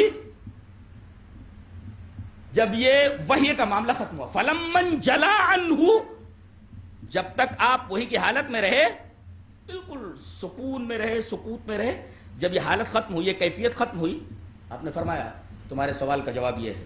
ویسے جبرائیل نے آیت نازل کر دلا کر کے اللہ کی طرف سے جواب دیجئے ان کا. ایک امی جواب دے رہا ہے اور اتنا حسین جواب ہے قرآن حکیم کا کہ اس سے بہتر جواب ہو ہی نہیں سکتا. اس لیے کہ سامنے والا خاموش ہو گیا ہے. اگر اس کو کچھ اعتراض ہوتا تو اعتراض ضرور کرتا. اس کا مطلب انہیں سوال کا جواب مل گیا ہے.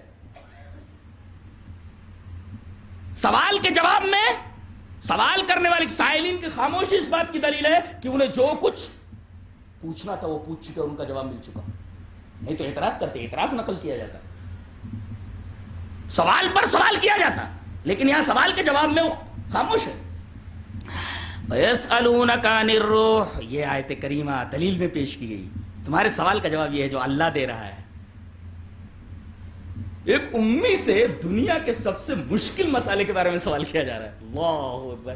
یہ آپ کے نبی ہونے کی دلیل، قرآن کے اللہ کے کلام ہونے کی دلیل، اور اللہ کے وجود کی دلیل، اور اسلام مذہب کے برحق ہونے کی دلیل. وَيَسْأَلُونَكَ عَنِ الرُّوحِ، یہ روح کے بارے میں آپ سے سوال کر رہے ہیں تو آپ جواب دیجئے. قُلِ الرُّوحُ مِنْ أَمْرِ رَبِّي، آپ کہہ دیجئے کہ روح میرے رب کے امر میں سے ہے. ہم اس پر بحث کرنا چاہیں گے. اس کے بعد اب آپ لوگ ذہن کے دریچے کھول لیں، شاید مفہوم گھس جائے.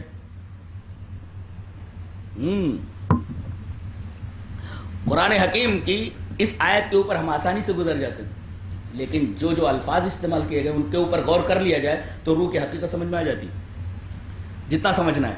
وَيَسْأَلُونَكَ عَنِ الرُّوحِ، یہ لوگ آپ سے روح کے بارے میں سوال کرتے ہیں. آپ فرما دیجئے جواب دیجئے آپ ان کو.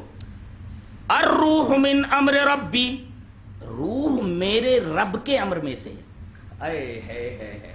یہ نہیں کہا گیا اللہ کے امر میں سے ہے. یہاں اللہ کا ذاتی نام آ جانا چاہیے تھا. صفاتی نام میں سے کوئی بھی نام آ سکتا تھا. سوال یہ ہے کہ جواب میں اللہ تبارک و تعالی کا جو صفتی نام ہے وہ رب کیوں لایا گیا؟ ایک نقطہ بتانے کے لیے کہ روح مخلوق ہے، اور جس طریقے سے دیگر چیزیں پرورش پا رہی ہیں روح کی بھی پرورش ہو رہی ہے. جیسے دنیا کے ہر شے محدود ہے، روح بھی محدود ہے. جیسے دنیا کے ہر شے کا علم محدود ہے، روح کا بھی علم محدود ہے. جیسے ربوبیت نام ہے، انشاء الشیء حالا فحالا الی حد التمام. ربوبیت نام ہے کہ کسی شے کو تدریجاً، گریجولی، رفتہ رفتہ حد کمال تک پہنچانا. رب کا حوالہ دے کر کے بتایا گیا کہ روح مخلوق ہے، یہ شعور حاصل کرتی ہے بدن میں آنے کے بعد. رفتہ رفتہ اس کی تربیت ہوتی ہے. سب کچھ معلوم نہیں ہوتا، دھیرے دھیرے اس کی تربیت ہوتی ہے. جیسے بدن کی تربیت ہوتی ہے، اس امر ربی یعنی روح کی بھی پرورش ہوتی ہے، اور اس کا شعور، اس کا کمال رفتہ رفتہ حد کمال کو پہنچتا ہے. اس کی صلاحیتیں رفتہ رفتہ حد کمال کو پہنچتی ہیں. اس کا شعور رفتہ رفتہ حد کمال کو پہنچتا ہے. گویا اس کی تربیت کی جا رہی ہے، اور تربیت مربوب کی ہوتی ہے، اور مربوب مخلوق ہونے کی دلیل ہے. دو باتیں معلوم ہوئی. روح مخلوق ہے اور اس کی تربیت ہو رہی ہے، اس کے شعور کی، اس کے صلاحیتوں کی، اس کی کیریکٹرسٹکس کی، ساری چیزوں کی وہ تربیت فرما رہا ہے. مخلوق ہونے کی دلیل بھی روح مخلوق ہے. لیکن یہی ایک نقطہ اور بتا دوں، ایک روح ایسی ہے جو مخلوق نہیں ہے. اچھا، روح مخلوق نہیں ہے؟ ہاں، ایک روح ایسی ہے جو مخلوق نہیں ہے، قرآن. اچھا، قرآن کو بھی روح کہا گیا؟ جی ہاں. اللہ نے فرمایا وَكَذَلِكَ أَوْحَيْنَا إِلَيْكَ رُوحًا مِّنْ أَمْرِنَا مَا كُنْتَ تَدْرِي مَا الْكِتَابُ وَلَا الْإِيمَانُ. اے ہمارے حبیب، ہم نے آپ کی طرف روح وحی کی ہے، اپنے امر میں سے روح وحی کی ہے. یہ روح کیا ہے؟ مفسرین نے بتایا کہ روح جو ہے یہاں قرآن کے معنی میں ہے. قرآن ہے، قرآن روح ہے، روح. ظاہر ہے کہ القرآن کتاب اللہ، القرآن کلام اللہ غیر مخلوق. قرآن جو اللہ کا کلام ہے وہ غیر مخلوق ہے. تو اگر قرآن کو روح کہا گیا تو ایک روح ایسی ہے جو مخلوق نہیں ہے. القرآن کلام اللہ غیر مخلوق. لیکن یہ روح اس کے علاوہ جو اللہ کی صفت نہیں ہے، جو اللہ کا کلام نہیں، ساری کی سارے ارواح مخلوق ہیں. اچھا، جبرائیل، ہاں وہ بھی روح ہیں. نزل به الروح الامین علی قلبک لتکون من المنذرین. حضرت جبرائیل علیہ السلام کو بھی روح کہا گیا ہے. ظاہر ہے کہ وہ مخلوق ہیں، اللہ نے ان کو پیدا کیا، لہذا یہ روح مخلوق ہے. اسی طریقے سے حضرت عیسیٰ علیہ السلام، ان کو روح کہا گیا اس لیے کہ وہاں مادہ نہیں ہے. اس لیے کہ پیدائش میں دو چیزیں درکار ہوتی ہیں، ایک تو نطفہ، منی، نطفہ، اور دوسرے اللہ تبارک و تعالیٰ کا حکم کن. دیکھیے یہاں مادہ نہیں ہے، یہاں نطفہ نہیں ہے، لفظ کن ہے جو ایک امر ہے. اللہ تبارک و تعالیٰ کے امر سے حضرت عیسیٰ علیہ السلام مخلوق کو، لہذا ان کو جو روح کہا گیا ہے، حضرت عیسیٰ بھی مخلوق ہے. تو بعض ارواح جیسے قرآن ہے، یہ روح غیر مخلوق ہے. بقیہ اور جتنی ارواح ہیں سب کی سب مخلوق ہیں. حضرت جبرائیل کو روح کہا گیا، وہ مخلوق ہے. حضرت عیسیٰ علیہ السلام کو روح کہا گیا، وہ مخلوق ہے. قرآن حکیم کو روح کہا گیا، وہ القرآن کلام اللہ غیر مخلوق.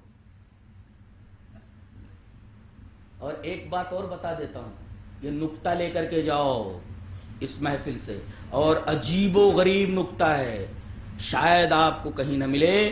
اور امام رازی نے اس قول کو سدی کی طرف منسوب کیا، اور وہ قول مجھے بے حد پسند آیا.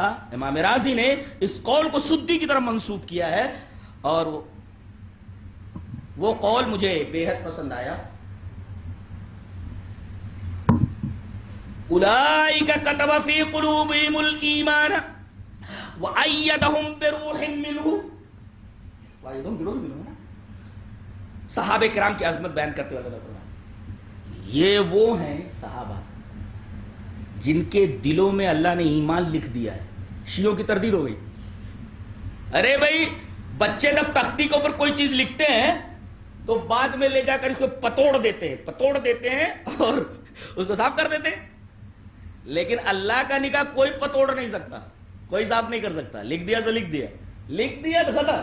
اولئک کتب فی قلوبہم الایمان، اللہ نے صحابہ کرام کے دلوں کی تختیوں پر ایمان لکھ دیا ہے. اب وہ لکھ دے تو کون ہے بھولنے والا؟ لہذا وہ آخر تک ایمان والے رہے. کون کہتا بعد میں مرتد ہو گئے؟ اس آیت کریمہ کا انکار ہے. اچھا آگے، ارے یہ تو بڑی عجیب و غریب بات ہے. وَأَيَّدَهُمْ بِرُوحٍ مِّنْهُ، اور ان صحابہ کرام کی پوری جماعت کو اللہ نے مدد بہم پہنچائی، ان کی تائید فرمائی. کس سے؟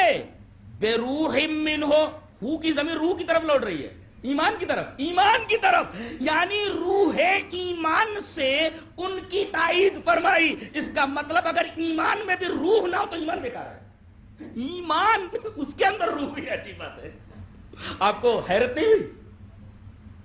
کسی کے چہرے پر میں حیرت نہیں دیکھ رہا ہوں اتنے عجیب و غریب استدلال پر. سمجھ میں بات آئی کہ نہیں آئی؟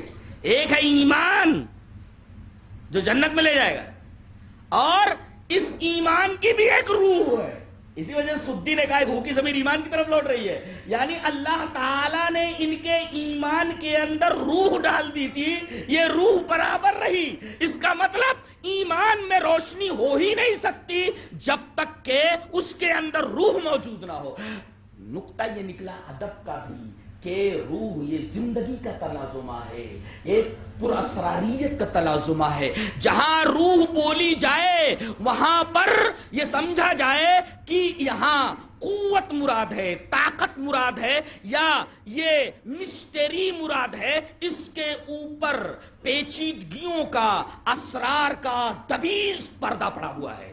گویا یہ روح یہ تلازمہ ہے طاقت کا، قوت کا، اور روشنی کا، زندگی کا، حرارت کا. قرآن حکیم کو روح اس وجہ سے کہا گیا کہ اگر انسان کے اندر آ جائے، کسی فرد کے اندر یہ روح آ جائے تو انسان زندہ ہو جائے، فرد زندہ ہو جائے. کسی معاشرے کے اندر قرآن آ جائے تو معاشرہ زندہ ہو جائے. کسی ملک کے اندر یہ روح آ جائے، قرآن آ جائے تو وہ ملک زندہ ہو جائے. اور اگر نکل جائے تو انسان، معاشرہ، فرد یہ چلتی پھرتی لاش کے سوا کچھ بھی نہیں ہے. اور اعتبار روح کا ہوتا ہے. شاعر نے بہت اچھا کہا، مجھے یہ ڈر ہے دل زندہ تو نہ مر جائے کہ زندگانی عبارت ہے تیرے جینے سے. اب دیکھیے، وَيَسْأَلُونَكَ عَنِ الرُّوحِ قُلِ الرُّوحُ مِنْ أَمْرِ رَبِّي، یعنی روح مخلوق ہے اور دھیرے دھیرے اس کے شعور کو، اس کی صلاحیتوں کو حد کمال تک لے جایا جا رہا. مربوب ہے، یہ مخلوق ہے. اچھا اس کو اور کھول کر کے سمجھایا جائے. امر مانے حکم. میں امر کو کیسے سمجھاؤں؟ پہلے ایک مثال دیتا ہوں تقریب الفہم کے لیے. یہ آنکھیں ہیں میری دونوں، برابر ہے، دیکھ رہے ہیں؟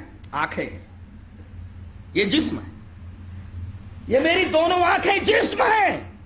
اس کی توجیہ تو ہو سکتی ہے. What is eye? What is an eye? یہ آنکھ کیا ہے؟ آپ توجیہ کر سکتے ہیں کہ آنکھ کیا ہے، لیکن پوچھا جائے کہ بینائی کیا ہے، آپ توجیہ نہیں کر سکتے. تو آنکھ جسم ہے، اس کے اندر بینائی روح ہے. تقریب الفہم کے لیے، ذہن کو قریب کرنے کے لیے کہ میں روح کو سمجھانے جا رہا ہوں کہ روح ہے کیا. آنکھ یہ مادہ ہے، جسم ہے. بینائی اس کے اندر ڈال دی. آنکھ موجود ہو مگر بینائی نہ ہو تو آدمی دیکھ نہیں سکتا. اس کا مطلب یہ ہوا کہ آنکھ کی روح بینائی ہے. اگر بینائی آنکھ سے نکال دی جائے تو آنکھ بے معنی ہے. ایسے ہی کسی چیز کے اندر سے روح نکال دی جائے وہ شے بے معنی ہے. یہ نقطہ نکلا. اب دوسری مثال، پاور لومز ہے نا لگے ہوئے، 24 لوم 36 لوم لگے ہوئے، مشینیں ہیں سب کپڑا بننے کے لیے. یہ مشینیں مادی ہیں. اب پوچھا جائے کہ لوم کیا ہے، آپ توجیہ کر سکتے ہیں، لیکن ایک چیز آتی ہے، بٹن دباتے ہیں، کھٹ.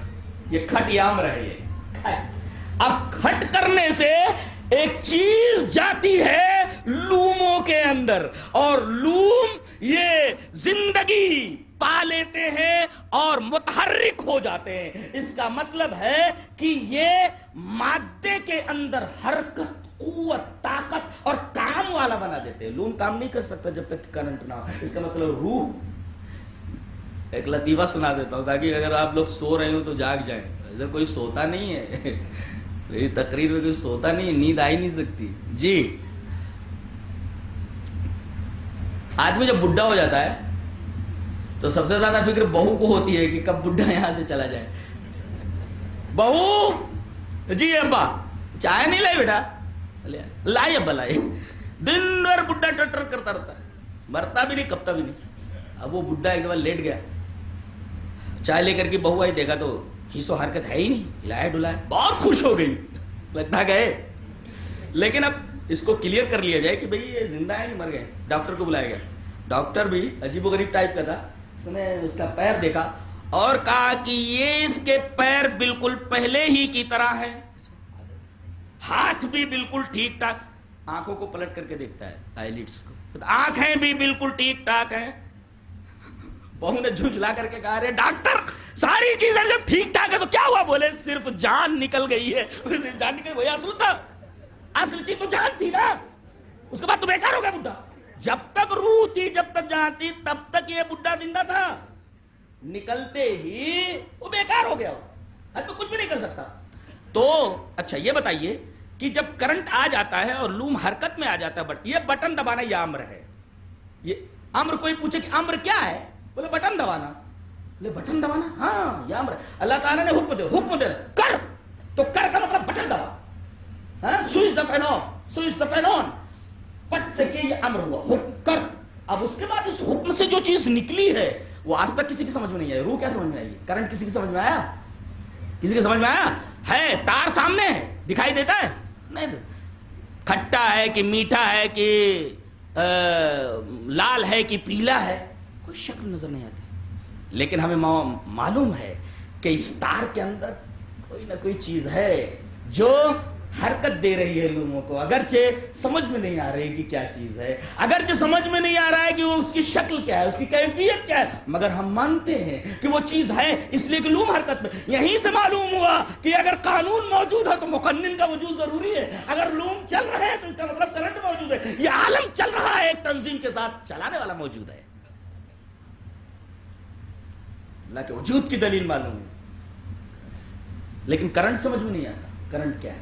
تو کرنٹ جب سمجھ میں نہیں آتا تو روح کیا سمجھ میں آئے گی؟ وہ بھی اسی طرح ہے, نہیں سمجھ, محسوس ہوتی ہے, یعنی ہے ایسا ہے. یہاں ایسے جسم کے اندر آدمی پوری زندگی اس کو اپنے اندر رکھتا ہے, لیکن زندگی بھر اس کی حقیقت سے آگاہ نہیں ہوتا. ایک تو پل رہی ہے یہ روح. دوسرے امر کا مطلب کیا سمجھائیں گے آپ؟ تقریباً بٹن دبا دینا. کوئی پوچھے what is the meaning of امر, بولے بٹن دبا دینا, سوئچ کا, سوئچ آن یا سوئچ آف. وہ بٹن جب دب جاتا ہے نا, سوئچ آف ہو جاتا ہے تو آدمی مر جاتا ہے, اور جب تک وہ آن رہتا ہے تب تک آدمی چلتا رہتا ہے. لہذا امر کو اگر یاد کرنا ہے تو سوئچ آف اور سوئچ آن دونوں یاد رکھیے تو سمجھ میں آ جاتا ہے. جی, اور اللہ تبارک و تعالیٰ نے اپنی صفت کو اپنی طرف منسوب کیا. ربی نہیں کہا, ربی کہا ہے, میرے رب کے امر میں سے. ارے بٹن تو بہت ہیں, ان میں سے ایک بٹن ہے یہ. اللہ اکبر. یہ روح ایک ہی بٹن نہیں ہے. اللہ کے امروں میں سے بہت سارے امر, ایک امر ہے خالی ہے. تمہاری سمجھ میں نہیں آ رہا ہے یہ کائنات کیا سمجھو گے تم؟ تمہاری عقل کی بساط کیا ہے؟ قل الروح من امر ربی, ایک سمجھ میں آیا ہے, امر کا مطلب سمجھ میں آیا, رب سے مطلب سمجھ میں آیا. اور اگلا ٹکڑا وما اوتیتم من العلم الا قلیلا. دو باتیں معلوم ہوئی کہ روح کو علم دیا گیا ہے, انسان کو علم دیا جاتا ہے, اور دوسرے جو دیا گیا وہ محدود ہے. دو چیزیں معلوم ہے. وما اوتیتم من العلم الا قلیلا, تمہیں علم دیا گیا ہے تھوڑا, تو ایک ہے دیا جانا. یہ علم دیا کہاں سے گیا؟ اللہ کی طرف سے. اور کتنا دیا گیا؟ کم دیا گیا. اس کی مقدار بتائی گئی. پتہ یہ چلا کہ اللہ تبارک و تعالیٰ کی طرف سے علم ملتا ہے, اور علم محدود ہے. روح کو بھی جو علم دیا گیا وہ اللہ کی طرف سے دیا گیا, اور روح کو جو علم دیا گیا وہ علم محدود ہے, تھوڑا ہے. جیسے آدمی کو جو کچھ دیا جاتا ہے, آدمی محدود ہے, اس کا علم بھی محدود ہے. قرآن حکیم کا یہ تفسیرہ بس کرتا ہے نہیں روح کے بارے میں.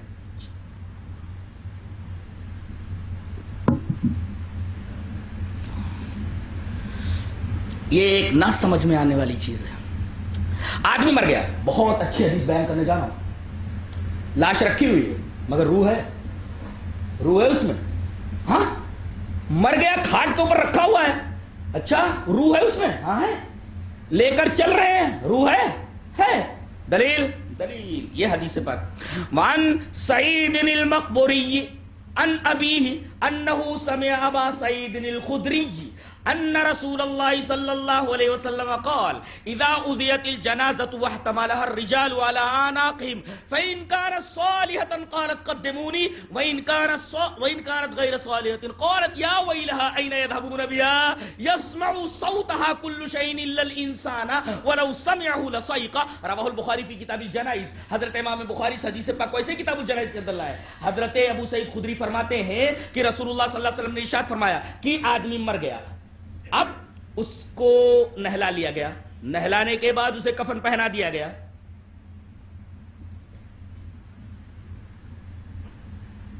بات یہاں اور بیان کر دوں,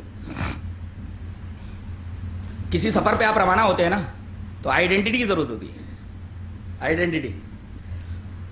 آئیڈینٹی آپ کی شناخت, بولے عبداللہ, ولدیت ابن آدم کا بیٹا. آئیڈینٹی بولے مٹی, کدھر سے جانا, کس ہوائی اڈے سے, بولے فیروز گئے دنیا سے, ادھر سے جانا ہے. دنیا کے ہوائی اڈے سے جانا ہے. کدھر جانا ہے, ڈیسٹینیشن, اترنا کہاں ہے, بولے ڈیسٹینیشن عالم آخرت. یہ پلین کہیں بیچ میں رکتا ہے, بولے ہاں تھوڑی دیر کے رکتا ہے عالم برزخ میں, ہارٹ لیتا ہے تھوڑی دیر کے لیے, تھوڑی دیر ہارٹ لیتا ہے. یہاں یہ فیروز گئے دنیا سے اڑا, ہارٹ لیتا ہے عالم برزخ میں, اس کے بعد سیدھے عالم آخرت وہاں پہنچا دیتا. کیپٹن ملک الموت. دلیل یہ آیت کریمہ, قل یتوفاکم ملک الموت الذی وکل بکم ثم الی ربکم ترجعون. اس جہاز کے اندر ایئر ہوسٹسز ہیں, بولے نہیں یہاں لڑکیاں نہیں رہتی ہیں, سب لڑکے ہیں, بولے فرشتے ہیں سب پورے. اچھا ساتھ میں ہیں کیا, ہاں دلیل یہ آیت کریمہ. وَهُوَ الْقَاهِرُ فَوْقَ عِبَادِهِ وَيُرْسِلُ عَلَيْكُمْ حَفَظًا حَتَّى إِذَا جَاءَ أَحَدَهُمُ الْمَوْتُ تَوَفَّتْهُ رُسُلُنَا وَهُمْ لَا يُفَرِّطُونَ. یہ رسول ہمارے بھیجے گئے سب ساتھی ملک الموت کے, یہاں رسول کے ساتھ رسول لایا گیا, اس کی جمع. اس کا مطلب حضرت ملک الموت کے ساتھ بہت سارے فرشتے آتے ہیں, اور آدمی دیکھ لینا پیشاب اتر جائے گا. یہ اس ہوائی جہاز کے کیپٹن ہے, اور ایئر ہوسٹس یہ سب فرشتے ہیں. وَهُمْ لَا يُفَرِّطُونَ, یہ کوئی کمی نہیں کرتے, پورا چیک کر لیتے ہیں. اچھا اس جہاز میں لگیج, بولے بس 4-5 گز سفید لٹھا, تھوڑی سی روئی ناک میں اور کان میں, بس لے جانے کی اجازت ہے, ورنہ luggage no allowed, not allowed, کوئی چیز الاؤڈ نہیں ہے. اور ایک چیز اور بھی, یہاں آکسیجن نہیں ہے اس پلین میں یہاں آکسیجن نہیں ہے. آدمی کو دہلا دینے کے لیے کافی ہے, آدمی کے رونگٹے کھڑے بے ہوش ہو کر گر جائے گا, مر جائے گا. ہاں فیروز گئے دنیا سے اڑتا ہے, سیدھا ہارٹ لیتا ہے تھوڑا عالم برزخ. اللہ نے خود فرمایا وَمِن وَرَائِهِمْ بَرْزَخٌ إِلَى يَوْمِ يُبْعَثُونَ. یہ دنیا سے گیا, اب یہ برزخ میں ہے. تک بولے تو وَمِن وَرَائِهِمْ بَرْزَخٌ إِلَى يَوْمِ يُبْعَثُونَ, اٹھائے جانے تک یہ یہی ہے. اب اس حدیث پاک کے اوپر آئیے. مر گیا آدمی, نہلا لیا گیا, کفن پہنا لیا گیا, جنازے کے اوپر رکھ دیا گیا. اذا اُزیت الجنازۃ, جب جنازہ رکھ دیا گیا, ہاں جنازہ تیار, بولے ہاں تیار, اٹھایا جائے, اٹھاؤ. وَاحْتَمَلَهَا الرِّجَالُ عَلَىٰ أَعْنَاقِهِمْ, لوگوں نے جنازے کو اپنے کندھوں کے اوپر اٹھا لیا ہے. اچھا اب یہ جا رہا ہے لے کر کے. فَإِنْ كَانَتْ صَالِحَةً قَالَتْ قَدِّمُونِي, اگر یہ مردہ نیک ہے, اچھا ہے, تو قالت قدمونی, تو بولتا ہے کہ مجھے جلدی لے چلو. وَإِنْ كَانَتْ غَيْرَ صَالِحَةٍ, اگر یہ نیک نہیں ہے تو بولتا ہے یا ویلہا این یذہبون بہا, ہائے مجھے کہاں لے جا رہے ہو. ارے دنیا سے دل چپکا ہوا تھا, اب جاتے ہوئے تو بھاری پڑے گا ہی. یا ویلہا این یذہبون بہا, ہائے مجھے کہاں لے جا رہے ہو. نیک بنو, نیک ہے اگر تو بولتا ہے قالت قدمونی. اچھا یہ زبان حال سے بولتا ہے, زبان قال سے, حقیقت میں بولتا ہے. جی ہاں حقیقت میں بولتا ہے. یہ کیوں, اس لیے کہ آگے اس کا قرینہ موجود ہے. یسمع صوتها كل شيء الا الانسان, اس کی آواز ہر شے سنتی ہے سوائے انسان کی. اس کا مطلب بولتا ہے وہ. ولو سمعه لصيقا, اگر کوئی سن لے تو بے ہوش ہو کر گر جائے, مر جائے گا وہ. لصيقا بولتا ہے وہ, اور ہر شے اس کی آواز کو سنتی ہے سوائے انسان کے. اب بولیے روح کا تعلق ہے کہ نہیں اس سے, لیکن بولتا ہے سنائی نہیں دیتا. اچھا بولتا ہے مگر ہم کو سنائی نہیں دیتا. پتا نہیں روح کا اب اس وقت اس سفر میں اس کے ساتھ کیسا تعلق ہے معلوم نہیں, لیکن بولتا ہے. اچھا سنتے بھی ہیں, جی ہاں, خاص وقت میں اللہ جب چاہے. کب سنتے ہیں؟ یا تو عبرت کے طور پر ہر مردے کے ساتھ یہ پیش آتا ہے, اور یا پھر معجزے کے طور پر. معجزے کے طور پر بھی اس کی دلیل, اور عبرت کے طور پر اس کی دلیل. حدیث اس طرح.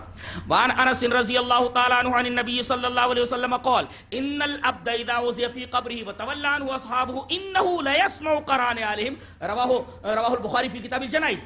حضرت رواه ابو داؤد فی کتاب ابو داؤد شریف میں. حضرت امام ابی داؤد اس حدیث پاک ویسے کتاب الجنائز کے اندر لائے. راوی حضرت انس ہے. حضرت انس فرماتے ہیں نبی اکرم صلی اللہ علیہ وسلم نے ارشاد فرمایا کہ ان العبد اذا وضع في قبره, جب کسی بندے کو اس کی قبر کے اندر رکھ دیا جاتا ہے, وہ تولا عنہ اصحابہ, اور اس کے ساتھی وہاں سے جانے لگتے ہیں, تو انہ لا یسمع قران علیہم, تو ان کے جوتوں کی آواز سنتا ہے وہ. اللہ عبرت کے طور پر اس وقت تمام مردوں کو سنا دیتا ہے, چاہے وہ اچھے ہوں چاہے برے ہوں, یہ بتانے کے لیے کہ جن لوگوں کے ساتھ زندگی بھر تو وفادار رہا, دیکھ تجھے شہر خموشہ میں چھوڑ کر کیسی بے وفائی کر کے جا رہے ہیں. اس حدیث کے اوپر رکے رہیے. یہ حدیث ہو گئی کہ یہاں مردوں کو سنا دیا جاتا ہے عبرت کے طور پر. عبرت, وہ سنتے نہیں ہیں بلکہ خاص وقت کے اندر ان کو سنا دیا جاتا ہے. اس حدیث سے یہ استدلال کرنا کہ وہ سنتے ہیں مانگو, دلیل بالکل بوگس ہے اور کوئی دم نہیں ہے اس دلیل کے اندر, کوئی ثبوت ہی نہیں اس کا. یہ عبرت کے طور پر ایک خاص وقت میں اس کو سنا دیا جاتا ہے, یہ عبرت کے طور پر ہوتا ہے. اور یہ رامداس کے ساتھ بھی ہوتا ہے اور عبداللہ کے ساتھ بھی ہوتا ہے, دونوں کے ساتھ بھی ہوتا ہے. تاکہ عبرت یہ اسی وقت کے لیے, اس لیے کہ قرینہ موجود ہے. اذا وقت کے لیے آتا ہے, جب تو ایسا ہوتا ہے تو اذا when جب ایسا ہوتا ہے. ان العبد اذا وضع في قبره وتولى عنه, سب تب ایسا ہوتا ہے. ہمیشہ ایسا نہیں ہوتا. قرینہ, اذا قرینہ ہے کہ یہ خاص وقت کے لیے. یہ تو عبرت کے طور پر سنا دیا جاتا ہے, مردے سن لیتے ہیں, اور معجزے کے طور پر حدیث اس طرح. وعن انس رضی اللہ تعالیٰ عنہ قال سمع المسلمون من الليل ببير بدر ورسول الله صلى الله عليه وسلم قائم ينادي يا ابا جهل ابن هشام يا شيبة ابن ربيعة ويا عتبة ابن ربيعة ويا أمية ابن خلف هل وجدتم ما وعد ربكم حقا فإني وجدت ما وعدني ربي حقا فقالوا يا رسول الله أو تنادي قوما قد جيفوا فقال ما انتم باسمع لما اقول منهم ولكنهم لا يستطيعون ان يجيبوا. رواه النسائی فی کتاب الجنائز. حضرت امام نسائی حدیث پاک ویسے کتاب الجنائز کے اندر لائے. عادت کے مطابق میں نے پوری روایت پڑھ دی ہے.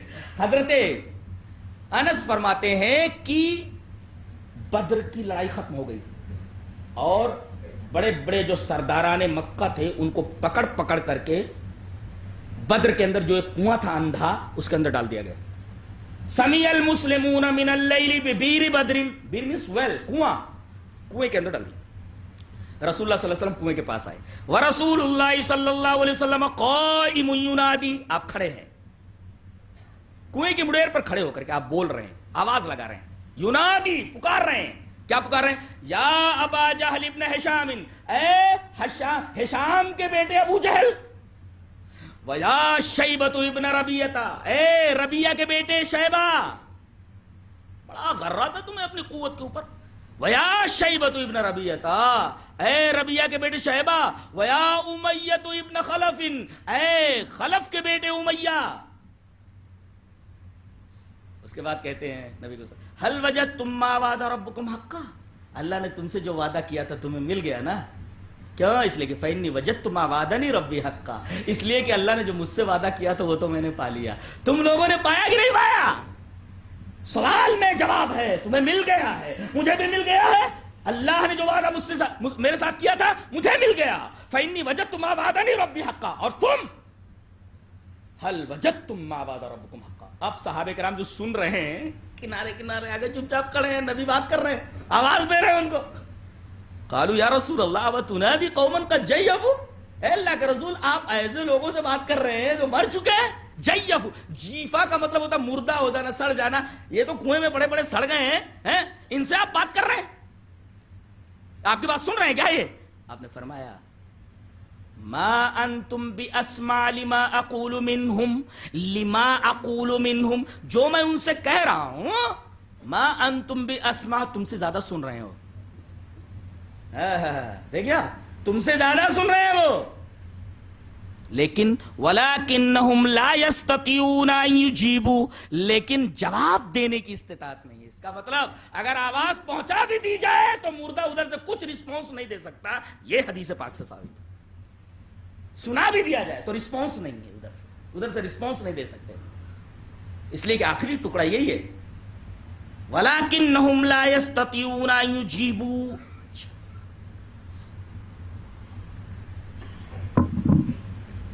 روح کے سفر میں یہ جنازہ جو رکھا ہوا اس میں روح ہے، تبھی تو بولتی ہے مجھے کہاں لیے جا رہے ہو، اور بولتی ہے مجھے جلدی لے چلو. اس کا مطلب روح کا تعلق کس کے ساتھ ہے؟ کیسے ہے؟ مجہول ہے کیفیت، مجہول الکیف ہے، کیفیت مجہول ہے یہاں. اچھا سنائی دیتا ہے ان کو؟ دیتا ہے دو جگہوں پر. عبرت کی جگہ پر جیسے کسی آدمی کو دفن کر کے واپس پڑھنے تو، اور ایک معجزے کے طور پر جیسا یہ معجزہ صادر ہوا نبی کریم صلی اللہ علیہ وسلم. بقیہ ہر جگہ اس کو فٹ کر دینا یہ قرآن و حدیث کے ساتھ ایک طریقے کا خطرناک اور خوفناک مذاق ہے، جس کے اوپر کوئی ثبوت اور جس کے اوپر کوئی دلیل واضح موجود نہیں ہے. اب یہ سفر ہے عالم ارواح سے، اور اس کے بعد پھر بدن کے اندر آنا، پھر بدن کو چھوڑ دینا، بدن کو چھوڑ دینے کے بعد پھر ایک خاص تعلق جسم کے ساتھ قائم رکھنا. دیکھو ابھی لاش یہی ہے اور جسم کے ساتھ اس کا تعلق قائم ہے. اب میں ایک مثال سے سمجھاتا ہوں. بعض لوگ کہتے ہیں کہ برزخ میں قبر کے اندر لاش ایسے دکھائی دیتی ہے لیکن لگتا نہیں کہ اس کے اوپر عذاب ہو رہا ہے یا کوئی ثواب مرتب ہو رہا ہے. میں ایک مثال دیتا ہوں. ایک کمرے میں 3 آدمی ہیں. ایک آدمی کرسی پر بیٹھا ہوا جاگ رہا ہے، 2 آدمی وہ سو رہے ہیں. دیکھو 3 آدمی ہیں، ایک آدمی جاگ رہا ہے حالت بیداری میں ہے، 2 آدمی سو رہے ہیں.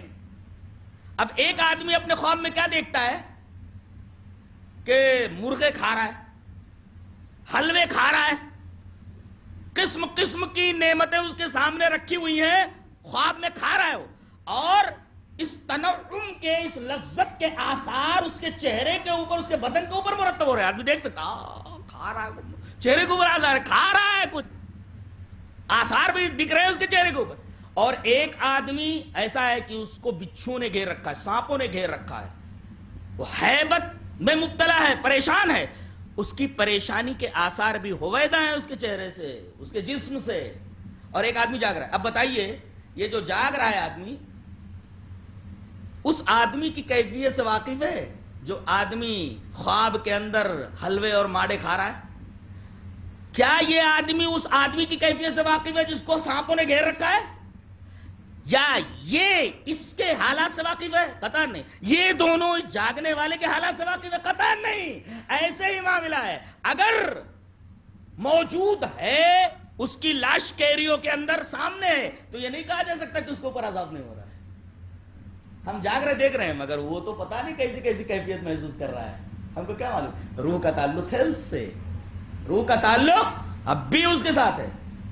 اچھا اب قبر میں دفن کر دیا گیا، اب یہاں بھی روح کا ایک خاص تعلق قبر میں ہو جاتا ہے. اب اس کیفیت کو مجہول کیفیت کہہ سکتے ہیں آپ، دنیا کی کیفیت نہیں ہے. دلیل یہ حدیث پاک.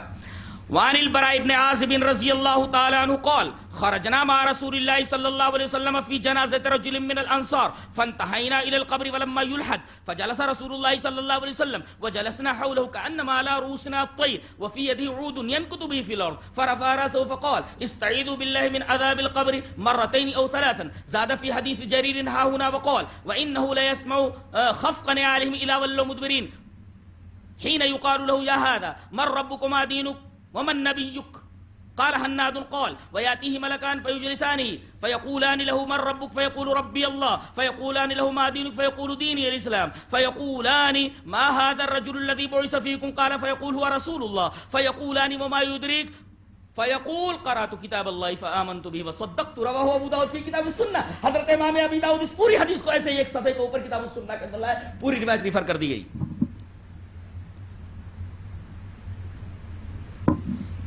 حضرت برا فرماتے کہ ایک انصاری کا انتقال ہو گیا, صحابی کا, جنازے میں جانا ہے. خرجنا مع رسول اللہ صلی اللہ علیہ وسلم, رسول اللہ صلی اللہ علیہ وسلم کے ساتھ ہم انصاری کی جنازے کے ساتھ نکلے. قبرستان میں پہنچے, نبی صلی اللہ علیہ وسلم فرمایا قبر تیار ہو گئی. بولے اللہ کے رسول ابھی لحد تیار نہیں ہوئی. فانتہینا الی القبر ولما یلحد, ابھی لحد نہیں تیار ہوئی. رسول اللہ صلی اللہ علیہ وسلم بیٹھ گئے. فجلس رسول اللہ صلی اللہ علیہ وسلم, آپ کو بیٹھتے دیکھ کر سارے صحابہ کرام آپ کے ارد گرد بیٹھ گئے. وجلسنا حولہ, آپ کے ارد گرد بیٹھ گئے. اب بیچ میں بیٹھے ہوئے اور نبی صلی اللہ علیہ وسلم کے ارد گرد صحابہ بیٹھ گئے. کأنما علی رؤوسنا طیر, گویا کہ ان کے سروں کے اوپر پرندے بیٹھے ہوں کہ تھوڑا سا ہلے کہ پرندے اڑ جائیں گے. آج آدمی قبرستان میں جاتا ہے, موبائل پہ چپکا رہتا ہے, حیا نہیں آتی, اس کو ڈر نہیں لگتا. قبر کیسی ہوتی معلوم ہے؟ دیکھیں قبر کیسی رہتی, ایسے موبائل کی طرح سے مستطیل لیتی نا, ایسے ایسے کھود دیا آپ نے, اس کو ذرا اٹھا لو ایسے ایسے ایسے. یہ کیا بن گیا؟ دروازہ ہے, دروازہ ہے. اسی دروازے سے آپ نے اس کو اندر ڈال دیا, اس کے بعد دروازہ سلام شٹ, دروازہ بند ہو گیا کھڑاک سے, تو دوسرے عالم میں چلا گیا. اب اگر موبائل بھی اس کو دے دو وہاں اور یہاں سے ڈائل کرو, وہاں سے کیا جواب ہے؟ This number does not exist, یہ نمبر یہاں موجود نہیں ہے, وہ دوسرا عالم ہے. This number does not exist, یہ نمبر یہاں موجود نہیں ہے, یا دوسرا عالم ہے, یا تمہارا عالم نہیں ہے, عالم دنیا نہیں ہے, عالم برزخ ہے. یہ عالم برزخ ہے. یہاں کے ماحول کو تم نہیں سمجھ سکتے, یہاں کی کیفیت کو تم نہیں سمجھ سکتے, یہ دوسرا ہی عالم ہے. یہاں موبائل نہیں لگتا. تیار ہو گئی قبر, یا تیار ہو گئی, اس کے اندر رکھ دیا گیا. کانما علی رؤوسنا الطیر, گویا کہ تمام صحابہ کرام کے سروں کے اوپر چڑیاں بیٹھی ہوں, تھوڑا ہلے کی چڑیاں اڑ جائیں گی. اور نبی کریم صلی اللہ علیہ وسلم آپ کی کیفیت تو عجیب و غریب تھی, اس لیے کہ ایسے حساس مناظر سے دل حساس ہی سب سے زیادہ, جو سب سے زیادہ حساس طبیعت رکھتا ہو, دل لگتا ہو. اور نبی سے زیادہ حساس طبیعت کس کی ہو سکتی ہے؟ نبی کریم صلی اللہ علیہ وسلم کے صحابہ تو اس طرح بیٹھے ہوئے جیسے ان کے سروں کے اوپر چڑیاں بیٹھی ہوئی. اور آپ کی کیفیت بتائیے, وہ فی یدی عود, آپ کے ہاتھ میں ایک تنکا ہے اور اس کو اسے زمین پر رکھ کر کے زمین کو کورید رہے ہیں. اور جانتے ہیں کیفیت کب ہوتی ہے؟ جب آدمی بڑی گہری سوچ میں ڈوبا ہوا ہو. تنکا ہے ہاتھ میں, کر رہے ہیں, کھود رہے ہیں. اس کا مطلب بہت ہی عجیب و غریب کیفیت طاری ہے نبی کے جسم مبارک پہ. وفی یدی عود ینکت بہ فی الارض, کسی گہری سوچ میں ڈوبے ہوئے ہیں. فرفع راسہ, اچانک آپ نے اپنا سر اٹھایا. فقال استعیذوا باللہ من عذاب القبر, عذاب قبر سے پناہ مانگو. مرتين, 2 مرتبہ بولے, اور 3 یا 3 مرتبہ بولے, عذاب قبر سے پناہ مانگو, عذاب قبر سے پناہ مانگو. اور اسی وجہ سے کہا گیا کہ ہر نماز کے اندر اس سے مانگو, یعنی درود شریف کے بعد یہ دعا پڑھو. یاد ہے؟ ہاں, بعض لوگوں کو یاد نہیں ہے, وہ یاد کر لیں اس کو. ہے, چلیے وہ حدیث ہی پڑھ دیتے ہیں. حدیث اس طرح.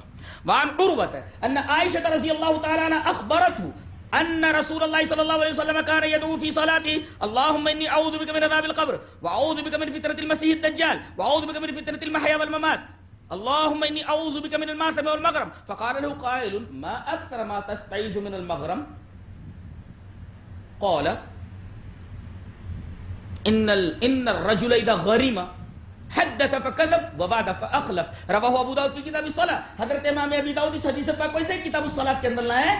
راوی حضرت عائشہ رضی اللہ تعالیٰ عنہ. حضرت عائشہ فرماتی ہیں, عروہ روایت کرتے ہیں کہ حضرت عائشہ نے ہم کو خبر دی کہ رسول اللہ صلی اللہ علیہ وسلم اپنی ہر نماز میں درود شریف کے بعد یہ دعا ضرور پڑھتے تھے. کیا؟ اللہم انی اعوذ بک من عذاب القبر, اے اللہ میں تیری پناہ چاہتا ہوں عذاب قبر سے. پہلے یہی ہے عذاب قبر, اس کے بعد فتنہ دجال سے, اور اس کے بعد پھر زندگی کے فتنے سے, موت کے فتنے سے, پھر اس کے بعد قرض سے اور گناہ سے.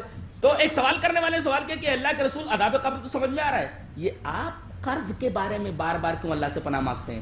تو نبی کریم صلی اللہ علیہ وسلم نے ایک عجیب بات فرمائی. یہاں بہت سارے لوگ قرض لے لیتے ہیں اس نیت سے کہ دینا نہیں ہے. دیکھیے نبی کریم صلی اللہ علیہ وسلم نے پوچھا کہ ما اکثر ما تستعیذ من المغرم, اے اللہ کے رسول آپ قرض سے اتنی پناہ کیوں اللہ کی چاہتے ہیں؟ آپ نے فرمایا ان الرجل اذا غرم, جب آدمی مقروض ہو جاتا ہے تو حدث, جب بولتا ہے, فکذب تو جھوٹ بولتا ہے, وہ وعدہ فاخلف, وعدہ کرتا ہے تو خلاف ورزی کرتا ہے. اور یہ دونوں منافقین کی علامتوں میں سے. لہذا قرض لو ہی نہ، اگر ضرورت پڑ جائے تو ادا کرنے کی نیت سے جلدی ادا کر دو. اس لیے کہ نبی کریم صلی اللہ علیہ وسلم کسی مردے کے بارے میں آپ کو پتا چلتا تو آپ پوچھتے کہ یہ آدمی مقروض ہے کہ نہیں. اگر مقروض ہوتا تو اس کی نماز جنازہ نہیں پڑھتے، کہتے تھے صحابہ کرام سے جاؤ پڑھ لو. میں نہیں پڑھتا، اتنا بڑا گناہ ہے جس کو ہم بہت ہلکا اور کوئی سیریس میٹر نہیں سمجھتے اس کو.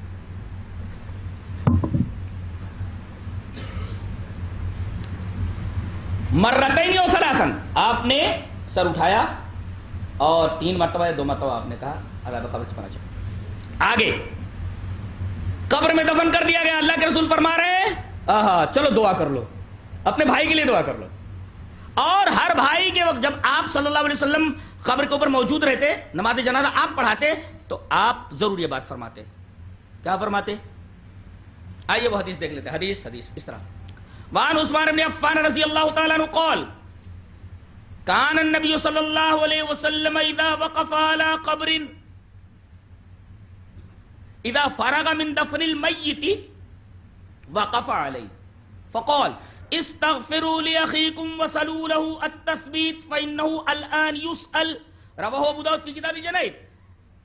امام ابی داؤد اس حدیث کو ایسے کتاب الجنائز کے اندر ہے. حضرت عثمان بن عفان آپ کے داماد محترم اس حدیث کے راوی ہیں. وہ فرماتے ہیں کہ نبی کریم صلی اللہ علیہ وسلم جب کسی مردے کے دفن سے فارغ ہوتے، اذا فرغ من دفن المیت، جب میت کے دفن سے فارغ ہوتے تو آپ صحابہ کرام سے فرماتے، وہاں رکتے، وقف علیہ، اس قبر کے پاس رکتے اور بولتے کہ استغفروا لاخیکم، اپنے بھائی کے لیے مغفرت کی دعا کرو. اللہ، ابھی تو مغفرت کی دعا آپ نے پڑھی کہاں؟ نماز جنازہ میں. نماز جنازہ میں کیا ہوتا ہے؟ ایک سفارش ہوتی ہے، اور سفارش آئیے وہ حدیث ہی پڑھ لیتے. ابھی اس حدیث پر رکے رہیے. حدیث اس طرح وعن عبد الله بن مسعود رضی اللہ تعالی عنہ قال صلى رسول الله صلی اللہ علیہ وسلم على جنازة فقال اللهم اغفر لحينا وميتنا وشاهدنا وغائبنا وصغيرنا وكبيرنا وذكرنا وانثانا اللهم من احييته منا فاحيه على الاسلام ومن توفيته منا فتوفه على الايمان اللهم لا تحرمنا اجره ولا تذلنا بعده.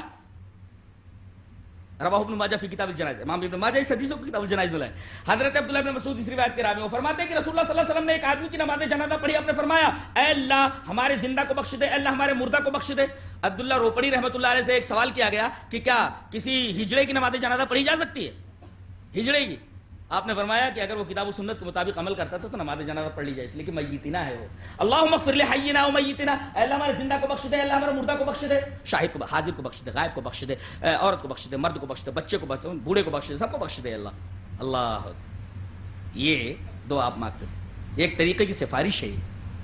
اور ایک روایت اور ذہن میں رکھ لو، وصیت کر کے جاؤ کہ تمہاری نماز جنازہ موحدین پڑھیں جنہوں نے اللہ کے ساتھ دنیا میں اللہ کے ساتھ کسی کو شریک نہیں بنایا ہوگا. اور یہ اتنی بڑی بات ہے نماز جنازہ کا پڑھنا موحدین کا. آئیے وہ حدیث دیکھ لیتے ہیں. حدیث اس طرح وعن ابن عباس رضی اللہ تعالی عنہما قال سمعت النبي صلی اللہ علیہ وسلم يقول ما من مسلم يموت فيقوم على جنازته 40 رجلا لا يشركون بالله شيئا الا شفعوا فيه. رواه ابو داؤد في کتاب الجنائز. حضرت امام ابی داؤد اس حدیث پاک کو ایسے کتاب الجنائز کے اندر لائے. راوی حضرت عبداللہ ابن عباس ہیں. حضرت عبداللہ ابن عباس فرماتے ہیں کہ میں نے نبی کریم صلی اللہ علیہ وسلم کو یہ بیان فرماتے سنا کہ جو آدمی مر جائے، موحد مر جائے اور اس کی نماز جنازہ فیقوم علی جنازتی 40 رجلا، 40 guys، 40 آدمی، 40 persons، 40 ایسے آدمی پڑھ لیں لا یشرکون باللہ شیئا، جو موحد ہوں، جنہوں نے اللہ کے ساتھ شرک نہ کیا ہو. 40 ایسے آدمی اگر نماز جنازہ پڑھ لیں لا شفع فی، اس آدمی کی بخشش ہو جاتی ہے. وصیت کر کے جاؤ اور توحید کی حقیقت سمجھو اور شرک کی قباحت اور شناعت کو ذہن میں رکھو. یہاں 40 آدمی نماز جنازہ پڑھتے موحدین تو اس کی بخشش ہو جاتی ہے.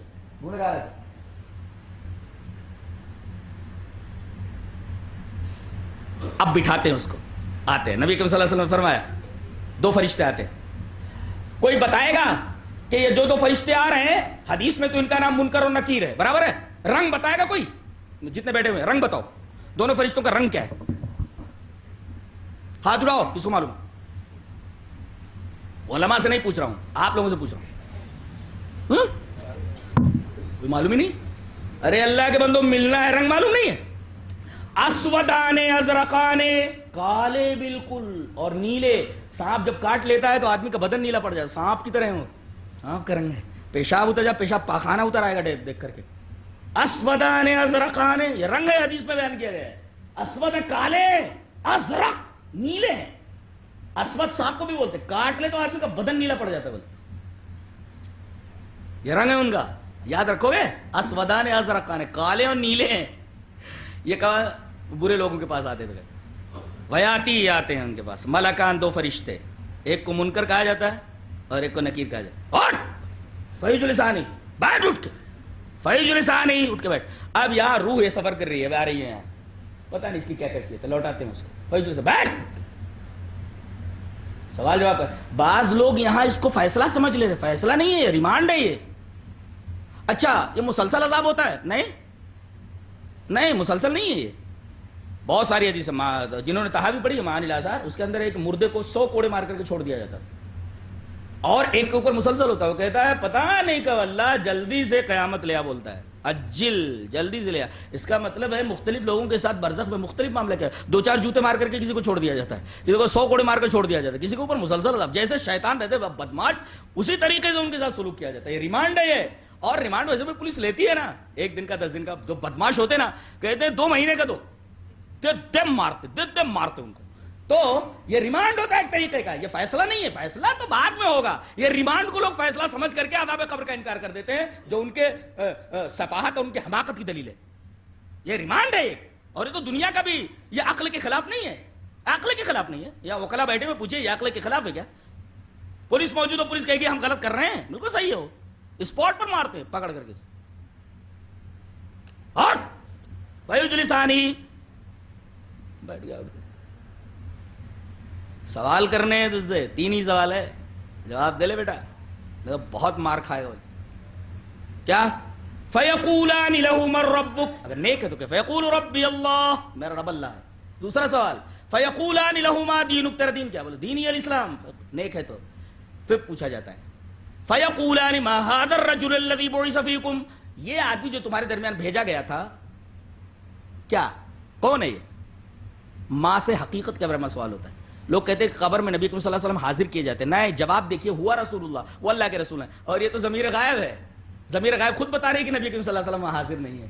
لہذا اگر کہا جائے کہ نبی حاضر رہتے ہیں، اس حدیث کا جواب دیا جائے، اس لیے کہ یہاں ہوا کا لفظ ہے جو غائب کے لیے آتا ہے. اور چلو گردان ہی دیتے ہیں، ہوا ہوما ہم ہے ہوما ہن انتا انتم انتم انتے انتم انتن انا نحن، چلو ہو گیا کام. تو اب ہوا جو ہے نا، ہوا رسول اللہ بول رہے ہو، ہوا رسول اللہ بول رہے ہو، یہ وہ اللہ کے رسول، وہ اللہ. حالانکہ ہادہ کے ذریعے اگر سوال کیا جائے تو جواب میں ذالکہ آنا چاہیے نا، یہ اور وہ ایسا. وہ ہوا بول رہا، ہوا رسول ہے، اس کا مطلب نبی کریم صلی اللہ علیہ وسلم کے بارے میں ایسے اس آدمی کے بارے میں جو تمہارے درمیان بھیجا گیا، تبھی تو جواب ہوا رسول اللہ. جی اب جواب دے چکا. کہا ٹھیک ہے چلتے ہیں ہم لوگ، سو جا دلہن کے سونے کی طرح، سو جا. اور اگر بدماش ہے دے مارتے اس کو، بہت برا مارتے اس کو. یہ قبر کے اندر اس طریقے کی حالتیں کی جاتی ہیں. اگر آدمی اچھا ہے تو اس کے ساتھ ایسا کیا جاتا ہے، برا آدمی ہے تو اس کے ساتھ ایسا کیا جاتا ہے. صحابہ کرام بڑے حساس تھے، خاص طور سے آپ کے داماد محترم حضرت عثمان بن عفان، اللہ اکبر، وہ تو قبر کو دیکھتے ہی پریشان ہو جاتے تھے. دلیل یہ حدیث پاک. وان حانی مولا عثمان رضی اللہ تعالی عنہ قال كان عثمان بن عفان رضي الله تعالى عنه إذا وقف على قبر يبكي حتى يبل لحيته فقيل له تذكر الجنة والنار فلا تبكي وتبكي من هذا. قال وإن رسول الله صلى الله عليه وسلم قال إن القبر أول منازل الآخرة فإن نجا منه فما بعده أيسر وإن لم ينج منه فما بعده أشد منه. وقال إن رسول الله صلى الله عليه وسلم قال ما رأيت منظرا قط الا والقبر افظع منه. رواہ ابن ماجہ فی کتاب الزہد. حضرت امام ابن ماجہ رحمہ اللہ اس حدیث پاک کو اسی کتاب الزہد کے اندر لائے. راوی حضرت عثمان غنی رضی اللہ تعالیٰ عنہ کا آزاد کردہ غلام حضرت حانی ہے. وہ کہتے ہیں کہ میرے آقا حضرت عثمان غنی رضی اللہ تعالیٰ عنہ ارب پتی آدمی ہے. سیٹھوں کا دل ایسا ہونا چاہیے، دیکھا اللہ کا کام آ جائے، اللہ کی بات آ جائے تو بڑے لوگ جو ہوتے ہیں سچ مچ پیسے والے جن کو بولتے ہیں نا، ایسا ہونا، ایسا ہونا حضرت عثمان غنی کی طرح.